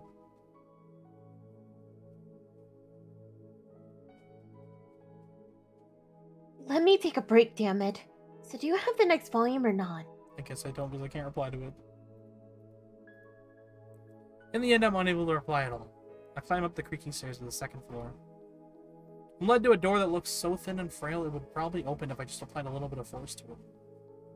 Apparently, this is Moika's place. If this were a TV drama, this would be the part where Moika would frankly turn to me and say, "Oh wait, just a little bit, just 5 minutes." In reality, Moika says nothing as she unlocks the door. It's kind of messy, but... Come on in. Alright then. Moika probably has people over for meetings all the time, so I bet her apartment is fairly clean. That's why she's not worried about inviting me in.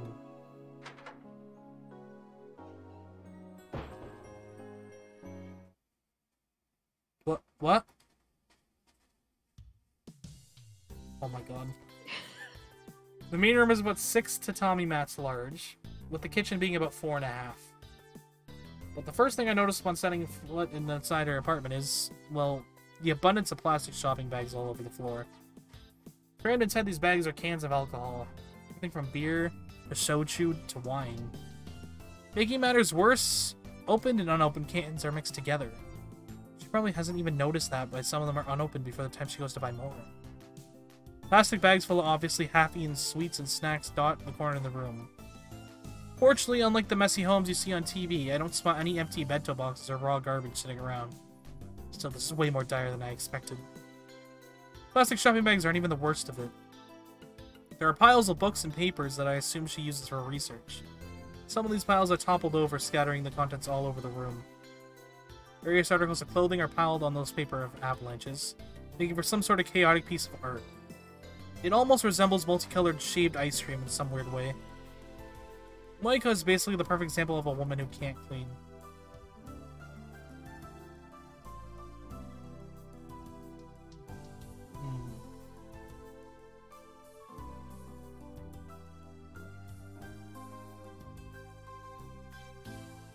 I mean, I'm hardly one to talk. My room isn't exactly something I'd be proud of.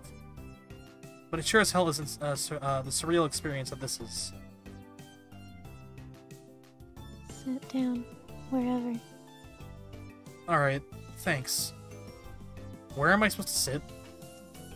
I can't say this out loud, so I tidy up one of the mounds of paper and sit down on top of it. I ask Moika a question, all while attempting to not touch anything in the fear of causing a tiny avalanche. So, do things appear in this room? Mm-hmm. This is one of those places you're investigating, right? So does that mean it's haunted? I glance around the room, considering its long years of filth and corruption. I wouldn't be surprised if evil spirits had latched onto this place. No, not really. Wait. So you're saying it's just a trash bin of an apartment?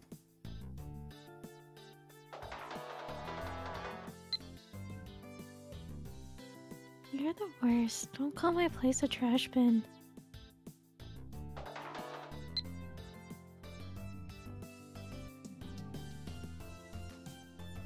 Well, it's not like I've ever seen ghosts or anything here.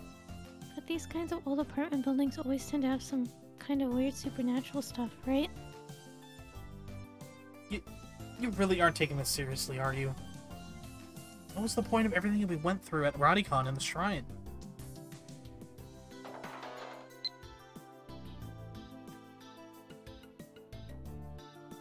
Didn't I tell you this was my last resort? I didn't want to do this.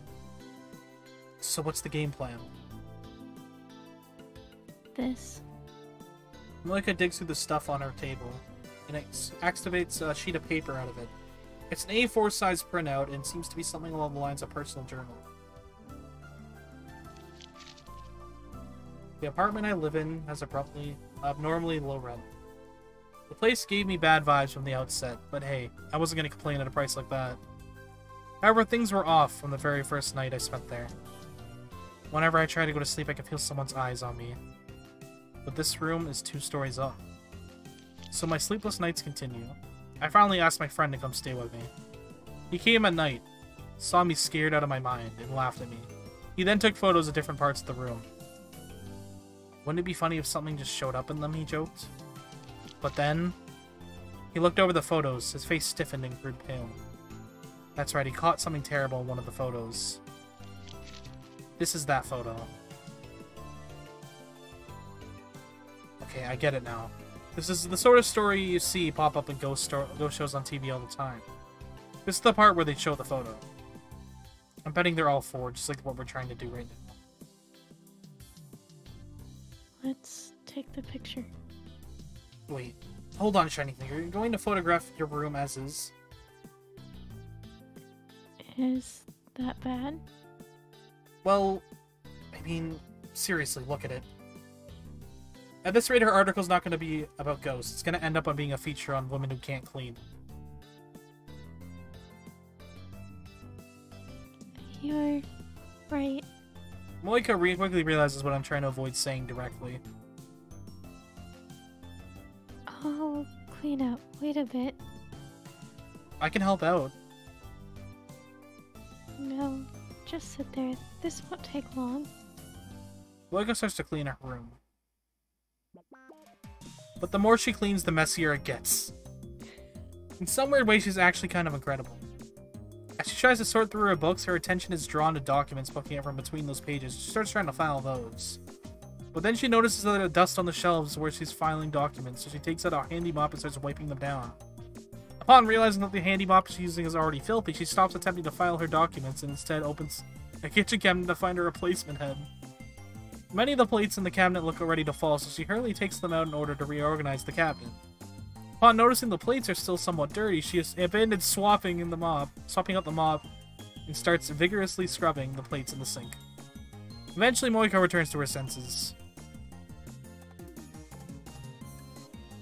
Strange.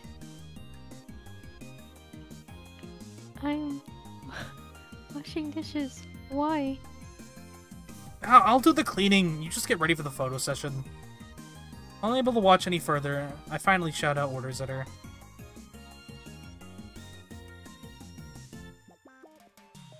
Okay, good. This is workable. Kame-kun, you're amazing. No, this is just normal. Moika couldn't clean to save her life. There's no way I can say that to her face. That'd just be mean. Let's see, what's left? I'm gonna move this box over to the kitchen. I pick up a cardboard box that's taken residence in a corner of the room. But... sorry! The box is unexpectedly heavy, throwing me off balance, and ends up tipping over and spilling its contents all over. It was full of paperback novels. Moika hurriedly starts to pick them up.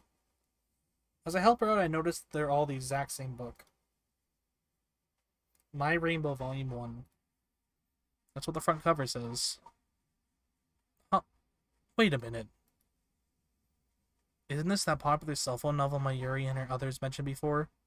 Is this the physical edition? I take a look at the band around the book. Girls throughout Japan cried their eyes out. The definitive edition of the cell phone novel. Huh. So I guess you're a huge fan too, Shining. I cut myself off. No, there's more to it than that. No matter how big of a fan someone is, they wouldn't want to buy this many copies of the exact same book. Moika hurriedly packs the books back into the box and seals the top. She then shoots me an email. Well, no point in keeping it a secret now. What?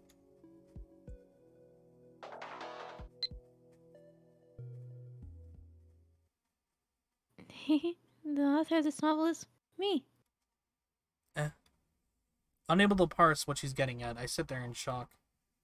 You wrote this? Yeah. Then that means you're the author? My eyes dart back and forth between Moika and the box of books. Yeah. Why? How? Wasn't the author supposed to be a high school girl? This is supposed to be a secret, but... According to Moika, the user submission site of her novel was uploaded to is run by the digital content division of the company where she works, Arc Rewrite. Apparently Moika also helps out on that end too. My Rainbow was originally a cell phone novel written by a high school girl, but about halfway through the story, the young lady ran into a wall. Her talents could take her no further. However, her novel had attracted a huge number of readers, and after some struggles, Arc Rewrite decided to continue with it, with Moika as its ghostwriter. Wow. All that went down? Color me surprised. I look at the box full of books, then back at Moika. I think back to a few days earlier when she refused to read My Rainbow aloud. It all makes sense now. Of course she'd be too embarrassed to read her on her own work in front of others. Moika nods her head in response to my conclusion. Given the high marks it's getting from the lab M's, it sounds like it's a pretty interesting little novel. I never thought Shinyfinger had this kind of talent. Moika, as expressionless as ever, I compliment her, but...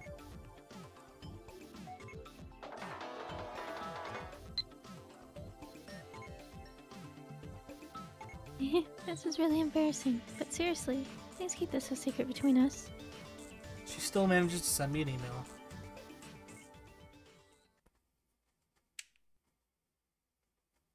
We clean up the rest of the apartment, which means it's time to dim the lights and get ready to snap some photos.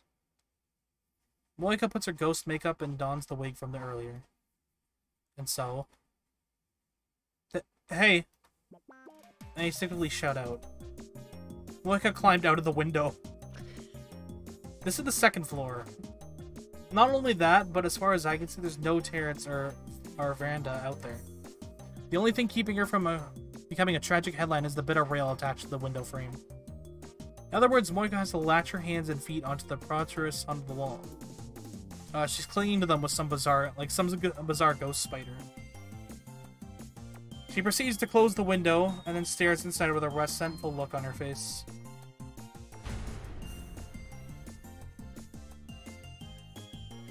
Wah! That scared me. This is no friendly neighborhood spider woman. Look, I'm legitimately terrified, okay? You're terrifying, Shinyfinger. Hurry up, take the photo. I'll fall.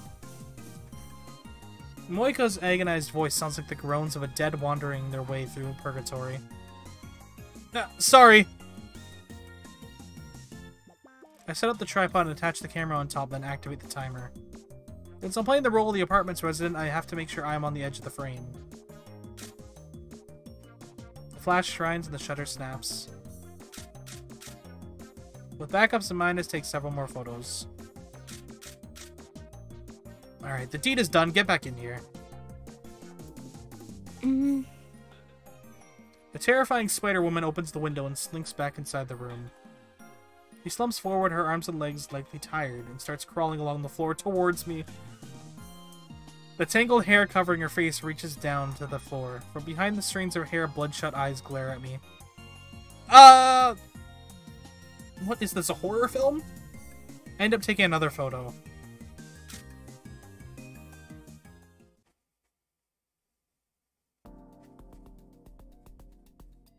Thanks. These are good. After removing the ghost makeup, Moika looks at the camera screen with a satisfied expression on her face. Well, you have your amazing performance to thank for that. I think about the earlier spectacle and feel a cold chill run down my spine. Restless nights, here I come. So, is that it then? Job all done? Yeah. I guess I'll head back to the lab. Okay.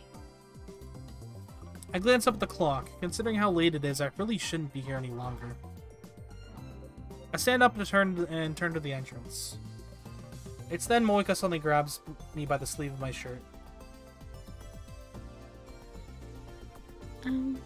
Hungry?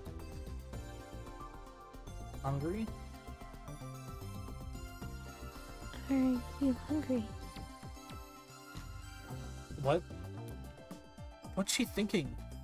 I take a moment to assess the current state of my stomach. Well, I guess I am a bit peckish after walking around so much. I can make something. Huh? Moika's facing the floor, but I can see her eyes shyly looking up at me. Even looking directly into her eyes, I can't really read Moika's thoughts. I guess she wants to thank me for helping out. I accept her offer. I mean, she's going out of her way to be nice, and I'd be lying if I said I wasn't curious as to what she's gonna make. The corners of Moika's mouth raise just slightly as she's happy at my response, and she cheerfully heads to the kitchen. I sit down in front of the round table and stretch out my legs. With the place looking presentable, I can finally relax a little bit. Hearing the sounds of cooking from the kitchen, with nothing in particular to do, I aimlessly look around the room. Now that I finally have the chance to let it sink in, it dawns me how unbelievably plain that her place is. There's hardly any furniture at all. A round folding table for eating on, an old-looking chest, and a low table for doing work. Describing this place as lonely would be an understatement. It's just so cold. Despite how messy it all is, it doesn't feel like someone actually lives here. Anything you can't eat? No, not really. Then you don't mind if I just use what I have? Sure, do whatever works best for you. Okay. What's she planning on making? Up until now, I never considered the idea of Moika cooking food. This feels new. It's pretty common in video games for there to be a scene where the heroine cooks with the protagonist. A meal where they tend to be really emotional moments. I can't even begin to count the number of times I've seen Daru collapse in front of his PC from the moe overload. But there are also cases where the food is so bad that the protagonist nearly dies. The heroine then replies with something along the lines of, "No way, why? I worked so hard on it." Again, I can't count the number of times I've seen Daru collapse in front of his PC after a scene like this. I wonder which pattern Moika is going to fall into. As I try to predict the future, Moika exits the kitchen. She's holding a tray in her hands. On top of the tray, I spot two delicious-smelling yakisoba UMA cups. You never fail to surprise me, do you? You don't like yakisoba uma? No, I actually love it, but... Then here. I grab one of the cups from Moika and break my chopsticks in two. Thanks. Let's dig in. For a brief period of time, the only sounds coming from the dumpy apartment are slurping noises. Wait a second, what the hell am I doing here at a time like this? I glance at Moika eating her yakisoba, and I suddenly snap to my senses. And then... clink, clink. The sounds of someone climbing up the stairs outside. They're trying to hide the sound of their footsteps given what time it is, but they're failing spectacularly.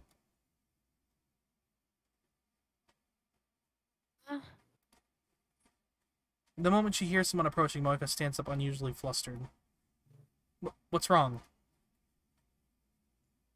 Hide What? in the closet. Hurry. Hey, wait! Still at a complete loss, I'm forcibly stuffed in the bottom of the section of her closet. Moika grabs the yakisoba from my hands. Don't make noise. Moika throws the rest of my belongings into the closet with me before shutting the door. It looks like I'll be sharing the closet space with the futon. Moika always uses when she goes to bed. I'm surrounded by a sweet fragrance. Moika's, no doubt. And my head starts to spin. I need to stay focused. Now's not the time to morph into some Daru-like pervert.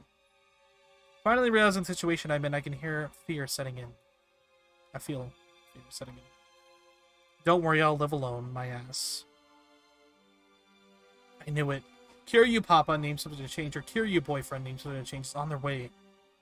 Whoever it is must be huge. If we can hear their footsteps all the way from here, I'm screwed. If they find out I'm here, even the immersed magic power that burns in my right hand might not be enough to escape this nightmare scenario. Taru's the one that's supposed to end up locked up in a closet somewhere, not me. Sweat pours down my brow. Unrelated to the temperature or humidity as I hold my breath. Does mean you want to take this? Hey, Moika, you awake? From the other side of the door, I can hear a deep voice that screams, "Man who will murderize me if he finds me." Their voice is that horrifying. In the darkness, I grab what I can assume is a handkerchief of some kind and wipe my brow with it. It doesn't take long before I immediately drenched in sweat again, so I grab another handkerchief. The cold sweat just keeps pouring out of me. Yeah, come on in. I hear the apartment door creak open as Moika responds to the mystery man. The murderizer exchanges some words with Moika. I then hear him stomp his way into the room. I swallow the air and attempt to peek into the room through a crack in the door.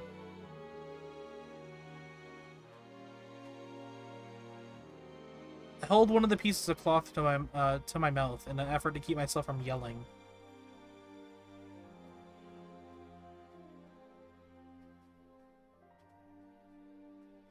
Yo, it's pretty clean in here.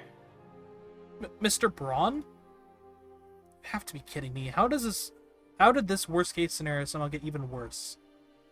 I sink further into the closet despite knowing that it'd provide me little protection from the beast on the other side. The more I move, the more of a mess Moika's closet becomes. I now find myself covered in small pieces of cloth, many of which I just happen to wipe away in my sweat. Why does she have so many handkerchiefs? Oh no. I take a closer look in.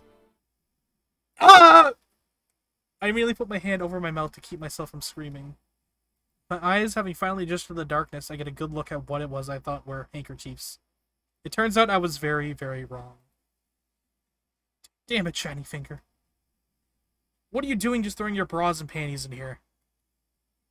You're a woman, right? Put this stuff away! I hurriedly toss away the panties in my hand, the very same ones I've been using to cover my mouth. Nothing else, at least they're all clean. Ugh, this sucks. Damn it, this isn't the sort of situation a character like me should be in. This is Daru's territory.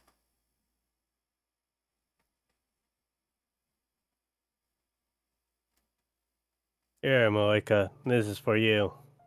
Mr. Braun sits down with a thud and places a plastic bag on the round table. The bag contains everything from meat to vegetables, a real treasure trove of foods.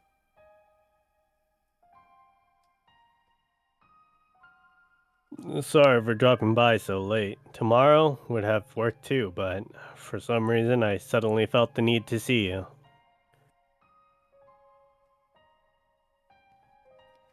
Thanks.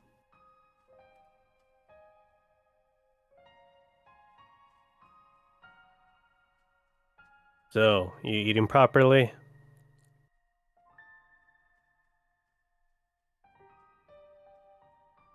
Yeah.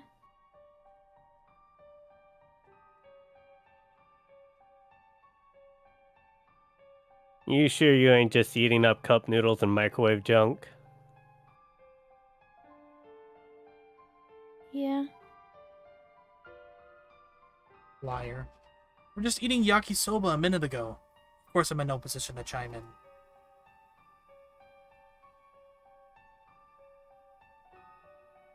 How about work, Mizzy? Yeah.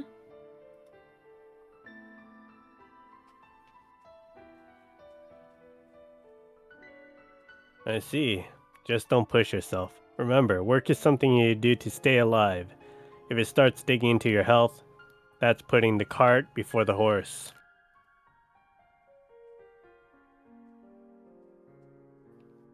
Yeah. This is the terrifying monster of a man that I'm familiar with. His eyes are the same as when he's talking to Nai.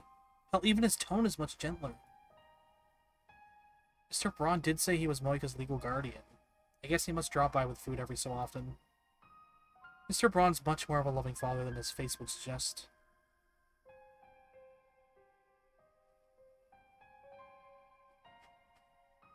Speaking of which, you're up to something with that guy, yeah? That guy?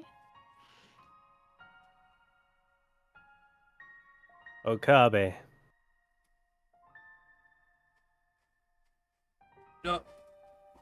Me? I nearly stuffed one of Moika's undergarments into my mouth to keep myself from yelling, but managed to snap to my senses before making a fatal mistake. That was a close one. Kabe-kun? Yeah. I bumped into my part-timer in front of the station, and she said that you and Okabe were, walking around together. I see. Mr. Braun must have heard about the whole Radigan thing from Susaha. That's why he's here so late. We aren't doing anything weird.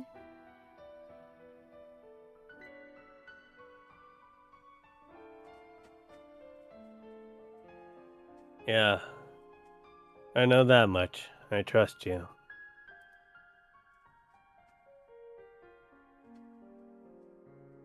And Okabe's, well, he's an irresponsible idiot, but I still think he's a pretty decent man.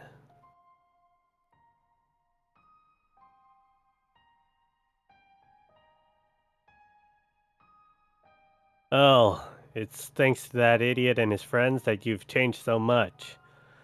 You're a lot more cheerful than you used to be.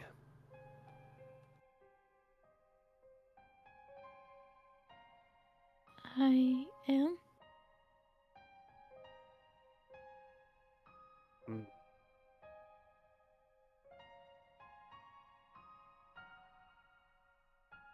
I'm not so sure. It's true, I tell ya. You've got a good expression on your face whenever you're around them.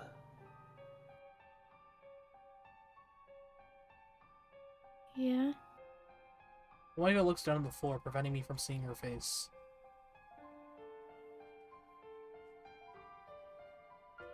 Haha. I never seen you get bashful like that before.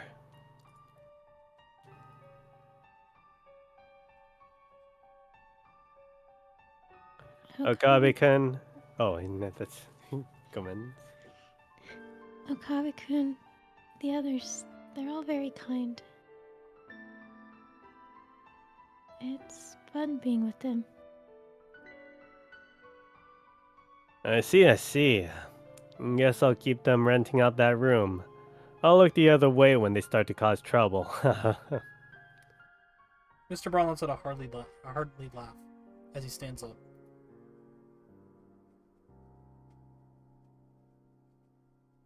Anyway, as long as you're happy, I ain't got no complaints. I believe in you.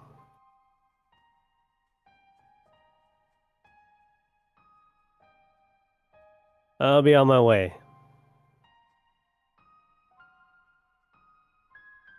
Huh? Wait, I'll make tea.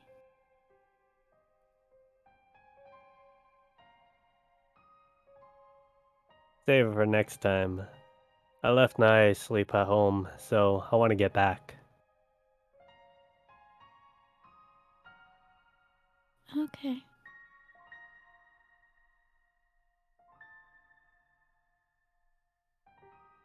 See you later.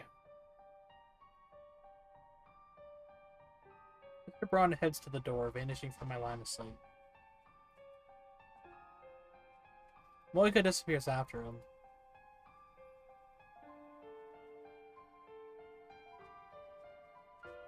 Alright, mind if I say one last thing? Sure.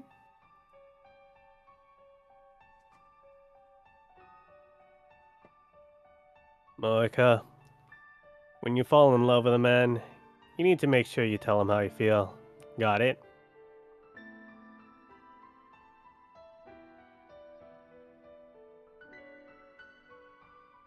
Men are pretty slow. We don't get things if you don't tell us.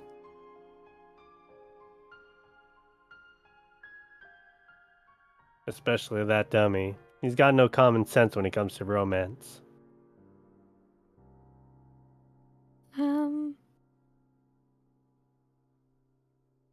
What are you talking about?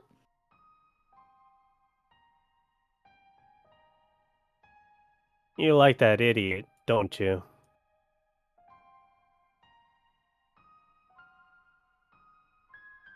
Press my face into the pillow right behind me.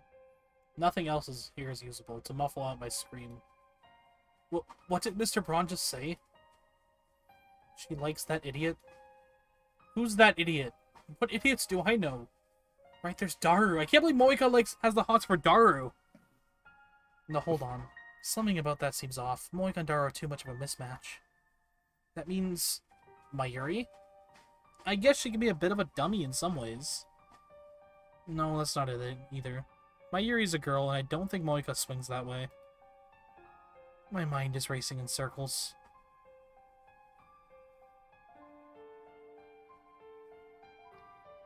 You're wrong.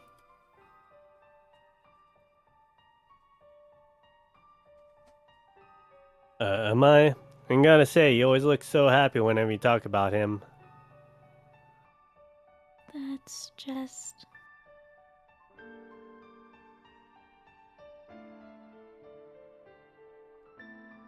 Who would have thought you'd look so cute when you're embarrassed?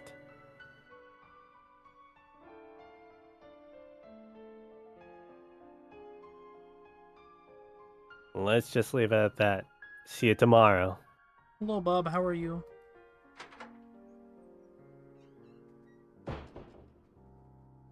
Mr. Braun laughs and closes the door behind him. I hear his heavy footsteps growing distant, and the apartment is suddenly filled with silence.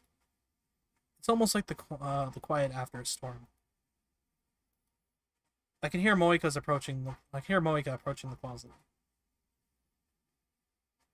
Kavi-kun, it's safe now.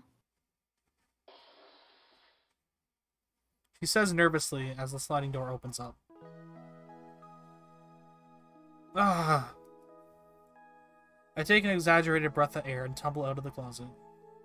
About to destroy some Guinness? Hell yeah.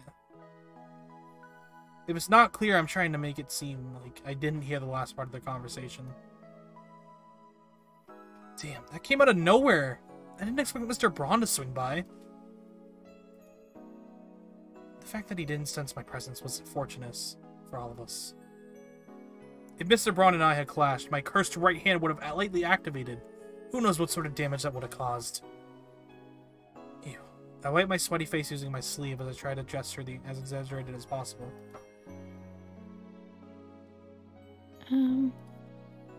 What is it? I'm sorry for hiding you in such a weird place.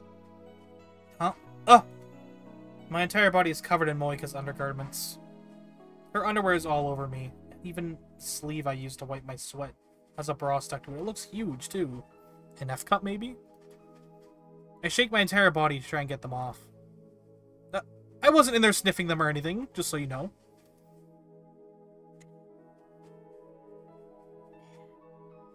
It's fine. I washed those. Of course you did. Jeez, I feel like the protagonist is some crappy manga. Anyways, I should leave now.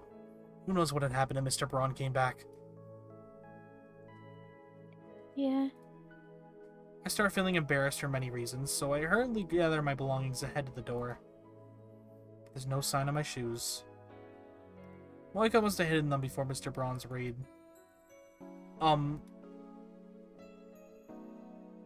Oh, your shoes are here. Moika opens the refrigerator. There's almost nothing inside.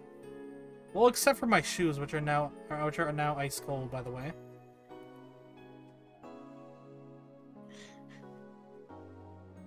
I clothed them so you wouldn't feel hot, my lord. Just kidding.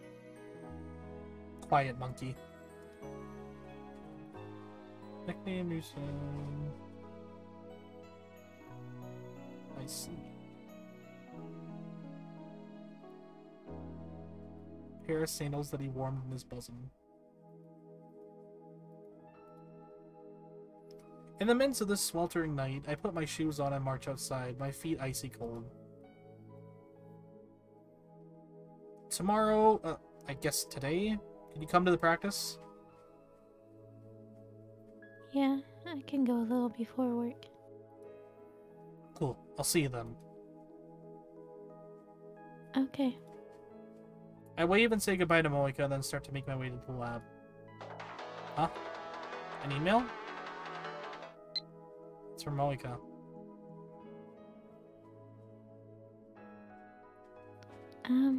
So what happened back there? Please don't worry about it, okay? Just forget it ever happened. I turn around, Moika's still staring at the bottom of her apartment. Stairs, looking at me. What exactly is she referring to? So much went down back there. Is she talking about her underwear, or...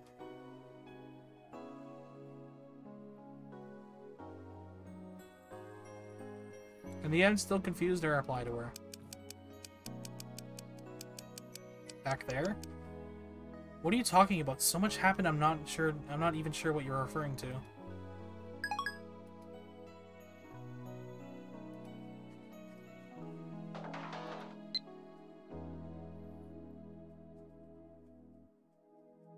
You're not sure what I mean? Then don't worry about it. Good night, Okabe-kun. When I tilt my head to the side, Moika makes a cute bye-bye gesture to me. I've never seen Moika behave like this before. I feel my heart skip a beat. Oh, well? I even got you texting now.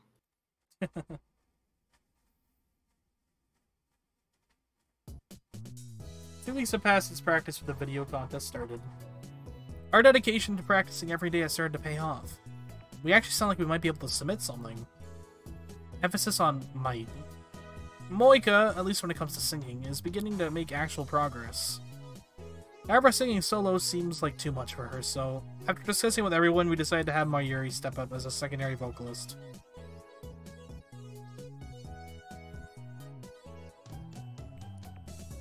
Mayushi's good at duets. When Fubuki-chan and I sing anime songs together, we always score 98 points at karaoke. Fubuki-chan is one of Mayuri's cosplay friends. I've never met her. Sounds good to me. How about a Shining Finger? Think that'll help? Yeah, thanks, Sheena-san.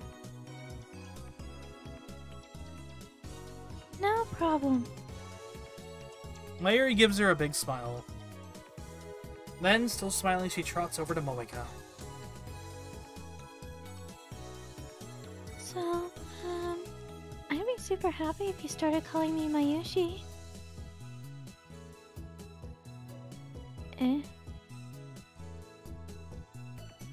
We're friends, right? I'll call you Mo-san. This is probably the first time anyone has ever said something like this to Moika. He's as expressionless as always, but I can see a slight knit in her brow. Is she confused? No, that's not quite right. I catch her cheeks turning a faint red. She's just embarrassed. Ah, so this is how you can tell what's going on through her mind. I've gotten better at reading her. Okay. Moika finally nods. Alright, let's put this thing together.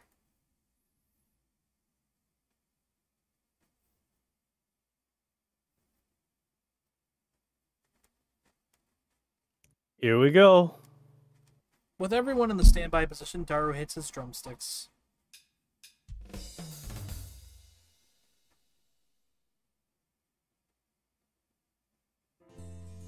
Moika and Mayuri's twin vocals are way better than I could have imagined. If we'd just done this from the start, there wouldn't have been any strange presence on Moika. Or pressure, we might actually be able to put together a submission video. I'm starting to see the light at the end of the tunnel. Just have to keep practicing. However, the arrival of an unforeseen agent of chaos stops our rehearsal in its tracks. We hear heavy footsteps on the stairs. It's him. Make no mistake, these footsteps belong to the owner of the Brawn 2 workshop. This is bad. Did we make too much noise? Sure, he gave us permission to practice, but if the neighbors complained, that'd be an entirely different issue. Everyone in the room exchanges nervous glances.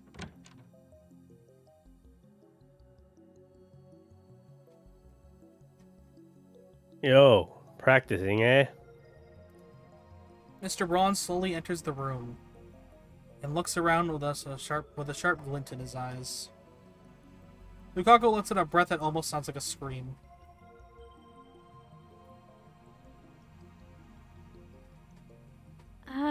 Hey, bud, sorry.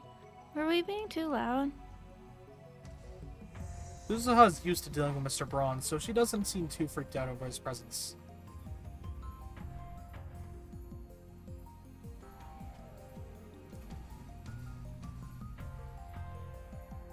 What? You're in the middle of band practice. Of course you're gonna make some noise. Just make sure you keep it down at night.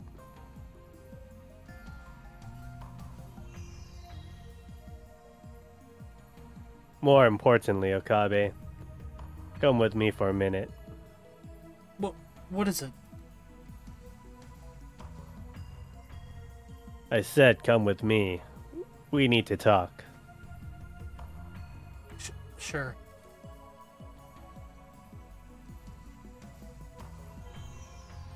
Hurry up. Without waiting for my reply, Mr. Braun stomps back down the stairs. What could he possibly want to talk to me about? Oh no. Is he going to raise the rent? Crap, I have to stop him.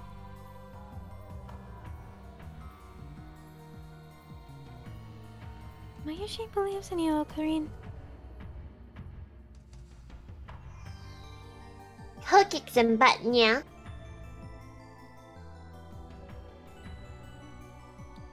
The fate of our lab depends on this battle.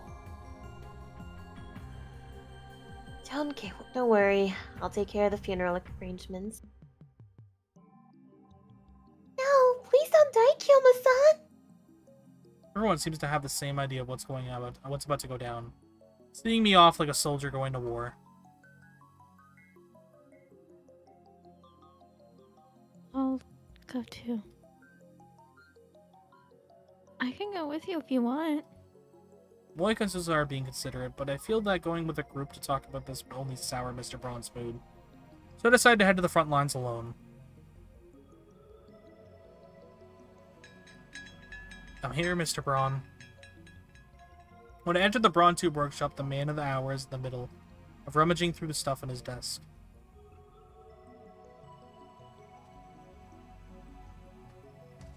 Yo, have a seat. Hello, Flexter. Alright. There's a single round chair squeezed between all the Braun Tube TVs. This almost looks like an interrogation room. I reluctantly take a seat. What's about to happen? What's he gonna say to me? How are things gonna go down? My heart is racing a mile a minute.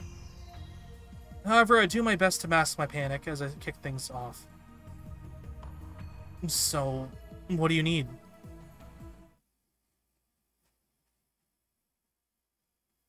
The other night, you were in Moika's room, weren't you? What? My voice jumped up 3 octaves. I could feel myself going pale, the blood draining from my body at the speed of light. What are you talking about? I knew it. Mr. Interrogator takes a folded up piece of paper and an envelope from his desk. It stands up imposingly in front of me.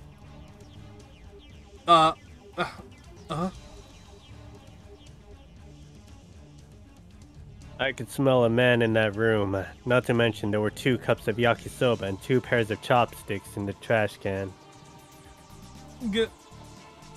Shining finger. Whatever happened to cleaning up the evidence? You can't say for sure it was me.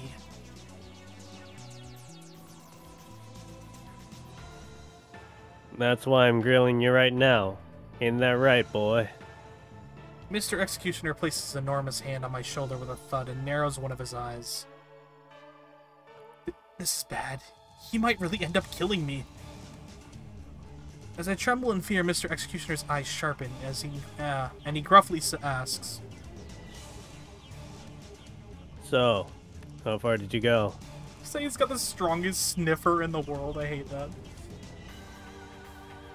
What do you mean, how far? You know how it goes, right? There's the whole first base, second base thing. What? I nearly fall off the chair. Wait a minute, please. Shining Figure and I aren't in a relationship like that. I only went to a room for work. I haven't done anything bad, I swear.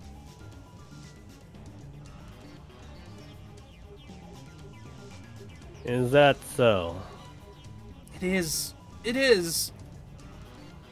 I didn't mean to cover myself in her underwear. It was all just a bad accident.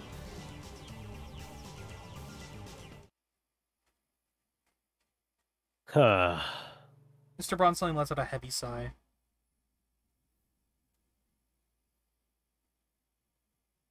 I figured nothing happened, especially considering how you and Moek are.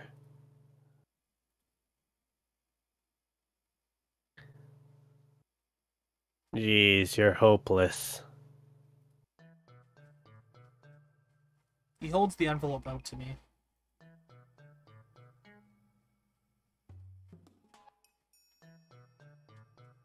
Here, take it. What is it?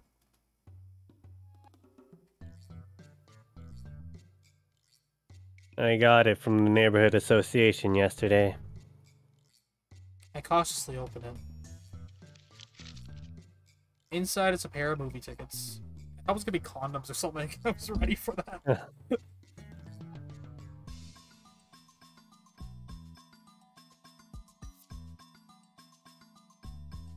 I would have taken Nye if it was a kid's movie, but... What am I supposed to do with this? As I sit there confused, Mr. Braun thrusts another piece of paper at me. Be grateful. I went out of my way to make this for you. What is it?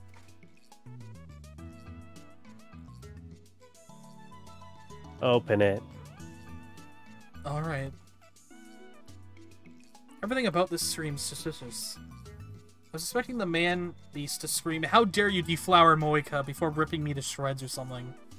I'm certainly relieved that hasn't happened yet, but still can't help but be on guard as I unfold the paper and look at its contents. Perfect date, plan, and points of notice. My brain can't catch up with reality.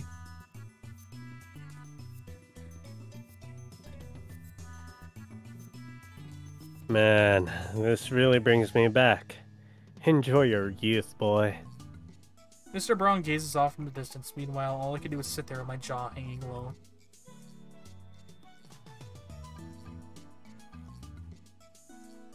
Anyway, keep your schedule open this Sunday. I'll contact Moika. Wait, hold on a second.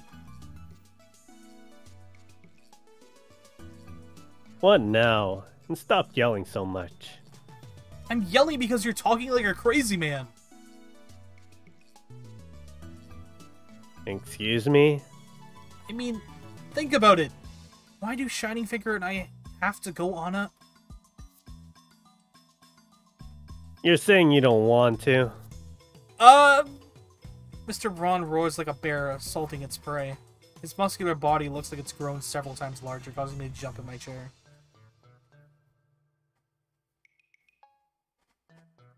You get to go out on a date with a real beauty like her. What's there not to like, huh? A beauty like her? He's not wrong, but he just, isn't he just a wee bit biased considering their relationship? I'd be murdered on the spot if I said that. Hold on. Let's just think about this, Mr. Braun. We have to consider her feelings, right?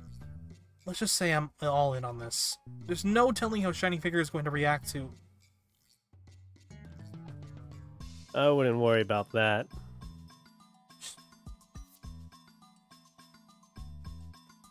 She might not even realize this herself, but I know she's fond of you, and I'm sure she would be more than happy to go out with you.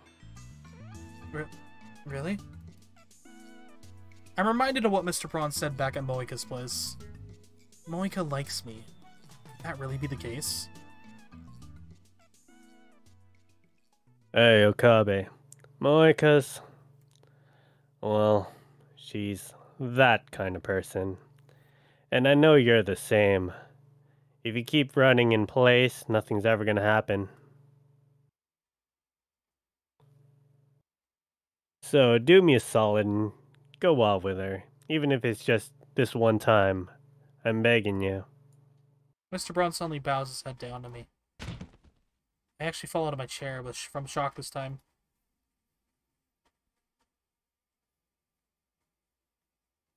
True.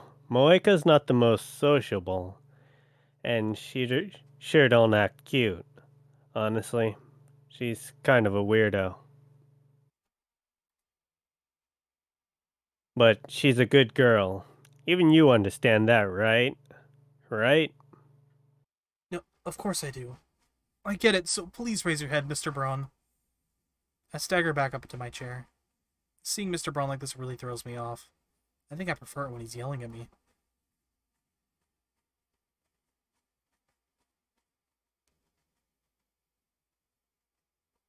Look, she had a pretty rough upbringing. Before I became her guardian, a lot of things happened.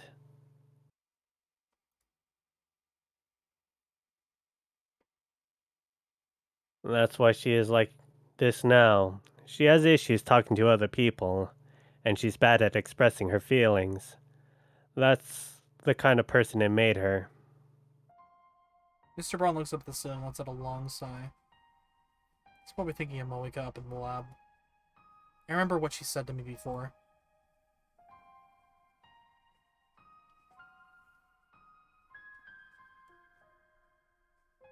In the past, I started hating everything. I didn't see a reason to keep living. And I thought about just dying. Mr. Tenoji, he was so kind to me. He saved me.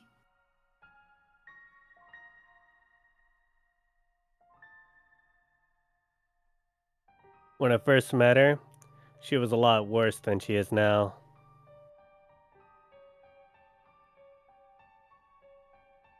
It was like she had lost all her emotions. No, it was a little different than that. It was like she was empty from the start. She would just cower in place without moving.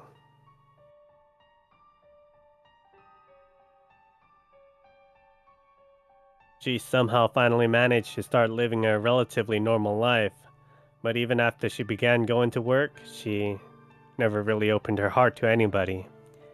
It's hard watching her go on like that. Just then, Mr. Braun's eyes look like they're shining. Even an ogre can shed tears.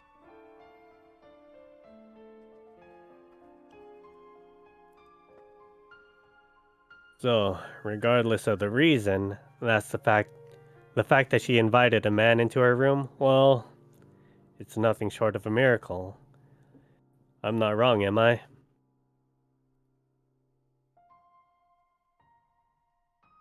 Slowly but surely, she's starting to change. Ever since she started hanging out with you guys. That's why, please, I want you to open her heart.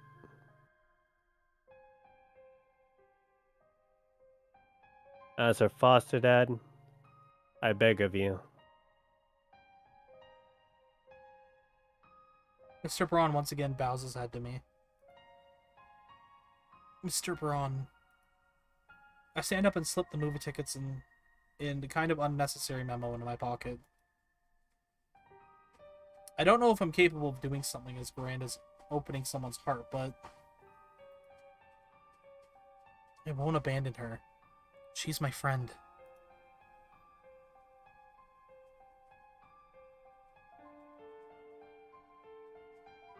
Thanks. That being said, romance is something else entirely. Don't get the wrong idea. I got it. I'll tell you this, though.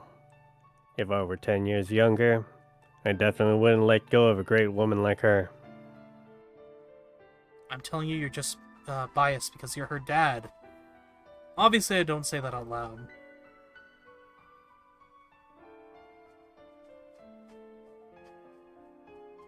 Thanks, Akabe. That's all I wanted to say. You can go back now. Alright. I turn around and start to exit the Brawn Tube workshop. But just before I make it out, I hear a voice from behind me. Alright, one last thing. Huh? When you go on your date, you better dress up. If you embarrass Moeka, you bet your ass I'm gonna knock you out. I give him a painted smile. Do my best. Or paint smile, sorry.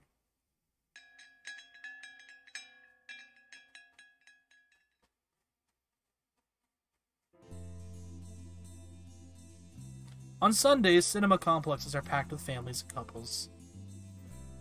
They happily purchase their refreshments in the lobby before heading to their screen of choice. And mixed with those happy people, Moeka and I are looking around us nervously. We stick out like a sore thumb. It's my first time coming to a place like this, much less on a date. I have absolutely no idea what to do. Just to be safe, I checked the perfect date plan points in a note concerning Cinema's memo that Mr. Braun gave me. When buying drinks and snacks, you treat. Don't even think of splitting the bill. No matter how boring the movie is, don't sleep. Sleep and I'll hit you. When the movie ends, talk about your thoughts in a fun way. This thing is useless! As I intentionally curse Mr. Braun, Moeka sends me an email.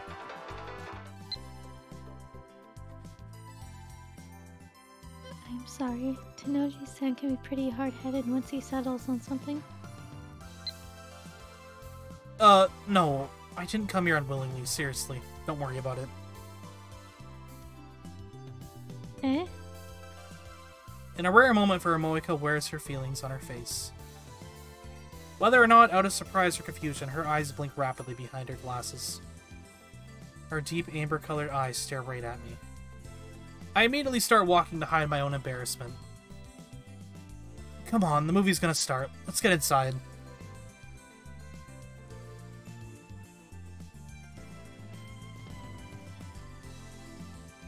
Okay. Moeka and I enter the theater to sit down in a pair of seats that just happen to be open.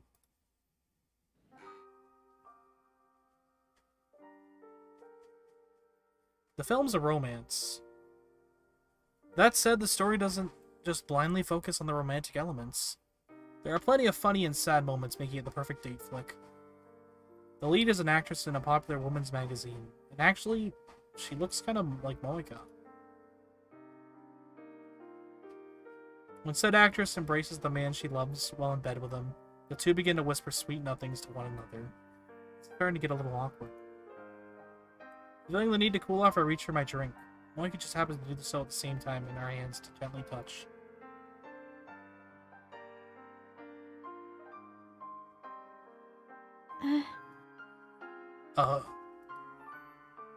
Sorry. It's fine. We both hurriedly pull our hands back. Hey, wait a second. Are we a middle school couple or something? While reflecting on our own lameness, the spot on my hand that touched hers feels oddly warm. What am I supposed to do with the concept of a date that doesn't even exist within the perfect framework that is Hoi and Kyoma's mind?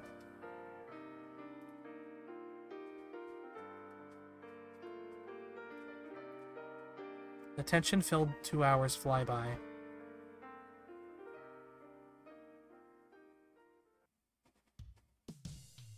After the movie, there's a stylish little cafe in the lobby, so we decide to have coffee.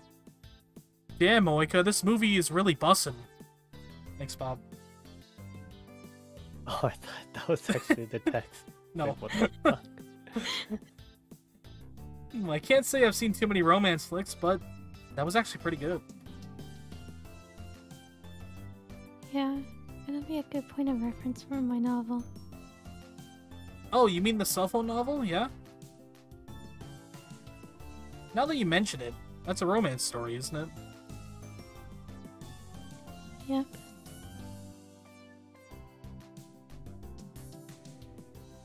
And on top of that, it's really popular among girls, right?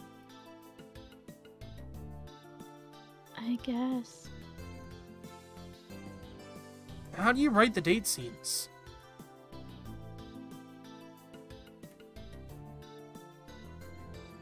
According to Mr. Braun, Moika has about as much romance experience as I do. So how is she writing that sort of stuff? Intuition. Intuition? Yeah, I just kind of figured it out. I visualized what happened. I see. Considering the praise she receives from readers, she must be one hell of a talented writer. Putting Kirisu aside, who seems to have just be in love with the idea of love itself, Mayuri, Lukaku, and Ferris all said it was a good read. You must be really talented, Shiny Finger.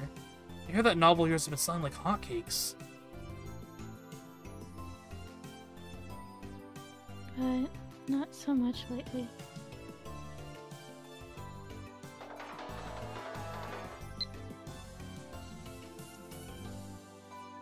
I am having some trouble. The story's gotten super serious, but I'm not sure how to wrap it all up. Well, I guess things must be rough. What's the story about? Sorry for asking, but I've never read it, so...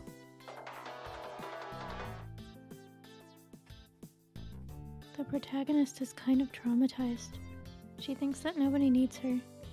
At first, she's kind of an introvert.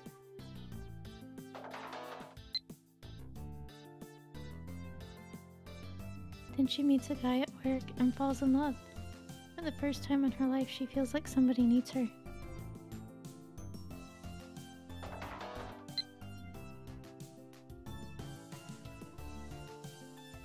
And so she gradually becomes more cheerful and outgoing. That's the main story. Let's see.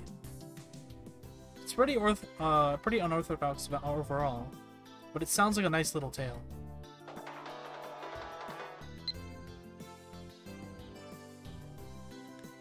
The problem is that around the point when the protagonist is trying to get back on her feet, she says this to the boy she loves. People are able to live their lives because they're needed by others. If no one needs them, what point is there in living? Nobody needs me.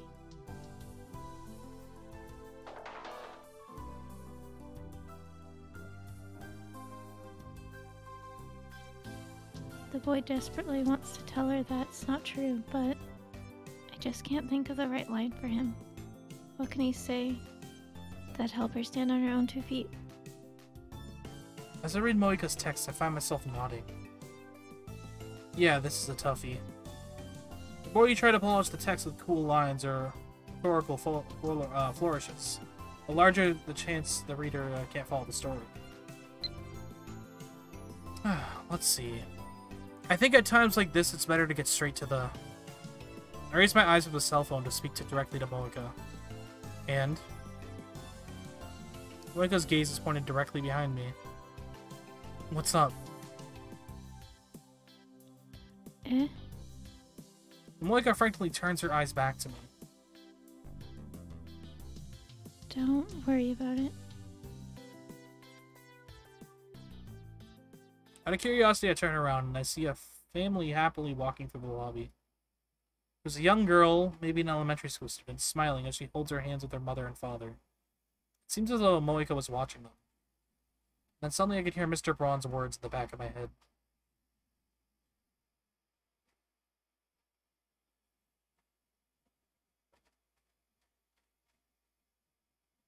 She had a pretty rough upbringing. Before I became her guardian, a lot of things happened.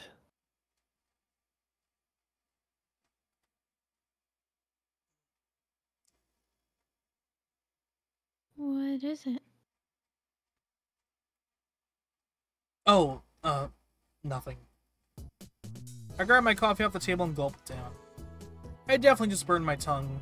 That's gonna suck when it starts to peel. We should get going. Let's see. Curse you, Mr. Braun. Where do you want us to go next? I look at the aforementioned useless memo, like aforementioned. Listed on it are hosts at different locations like Hakijima and Odaba, among others. The most cliche date spots you could think of, along with the transportation needed to reach them. Just as Mr. Braun instructed, we ended up visiting a handful of different spots. This goes without saying, but all the popular places are jam-packed with visitors. It is the summer after all. In the end, I could no longer tell whether we were on a date or we had just been tossed into some sort of life-or-death survival game. It was time to give up.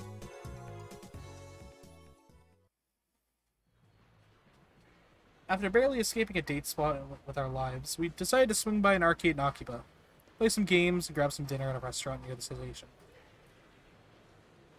This is relaxing. Agreed.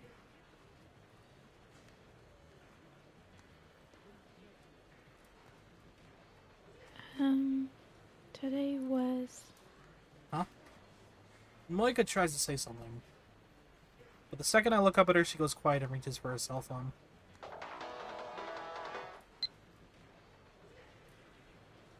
Thanks for today. I had a blast. I think I'm starting to fall for you, Okabe-kun. I think back to what Mr. Braun said about her liking me, and my heart skips a beat. However, reacting to this would look super lame, so I try my best to respond coolly. No, Shining Finger. I had a great time as well.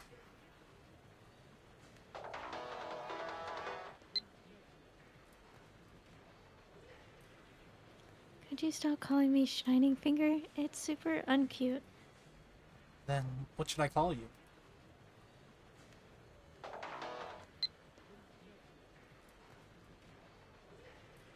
Well, it'd be nice if you called me Moika. What? I couldn't do something embarrassing like that.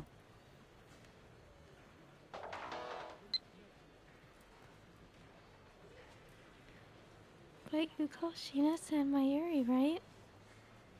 That's because we've been friends since we were kids.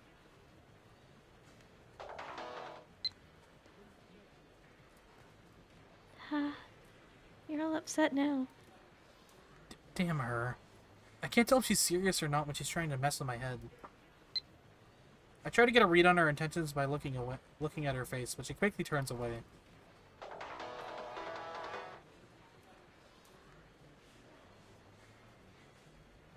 I'm gonna get going, okay? Thank you so much for today.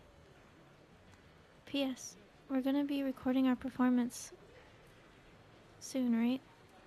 I'm gonna give it my all. I want to make something awesome with everyone. After sending me another email, she waves at me. Moika starts to walk in the direction of her apartment. And after putting a little distance between the two of us, she sends me another email.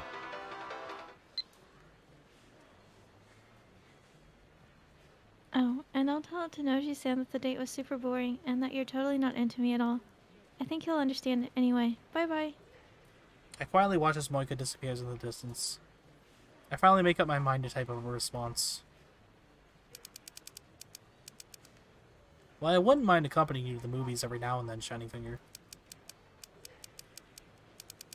Just keep in mind, it wouldn't be a date or anything, as mainstream lol as that is.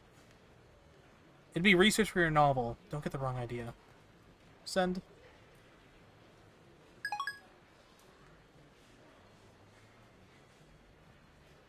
It takes a moment. I notice Moika turn around in the distance, but let me check because my email reached her. She's too far away to see her face, but I think she's looking my way. As throngs of people at the station come in to and fro, the two of us simply stand there looking at each other. Then finally, after her usual slight hand wave, Moika disappears in the sea of pedestrians.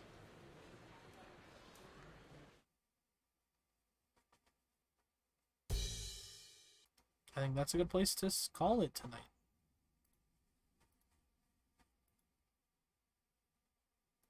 So Okabe's a dumbass. Can we all agree on this? Mm-hmm. Didn't know that was up for debate. Yeah.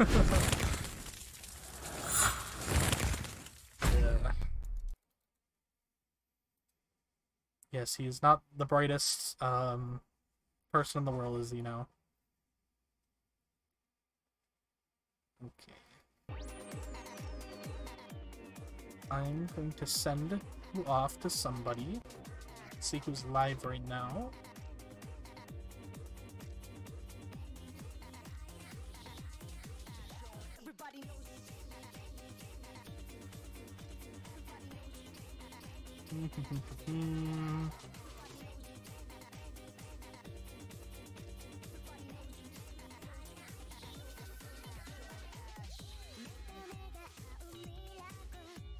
I think I'm gonna send you to Nina, who's playing Monster Hunter World. We'll say hi to them.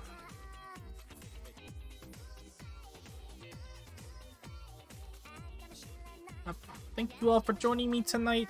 I will be back either on Monday or Tuesday. Hope you all have a great rest of your nights. And yeah. Let's hope... oh, Bob, you beat me to it. Thank you. Let's hope Okabe is not a dumbass in the next episode and actually can understand what's going on. Alright, goodbye!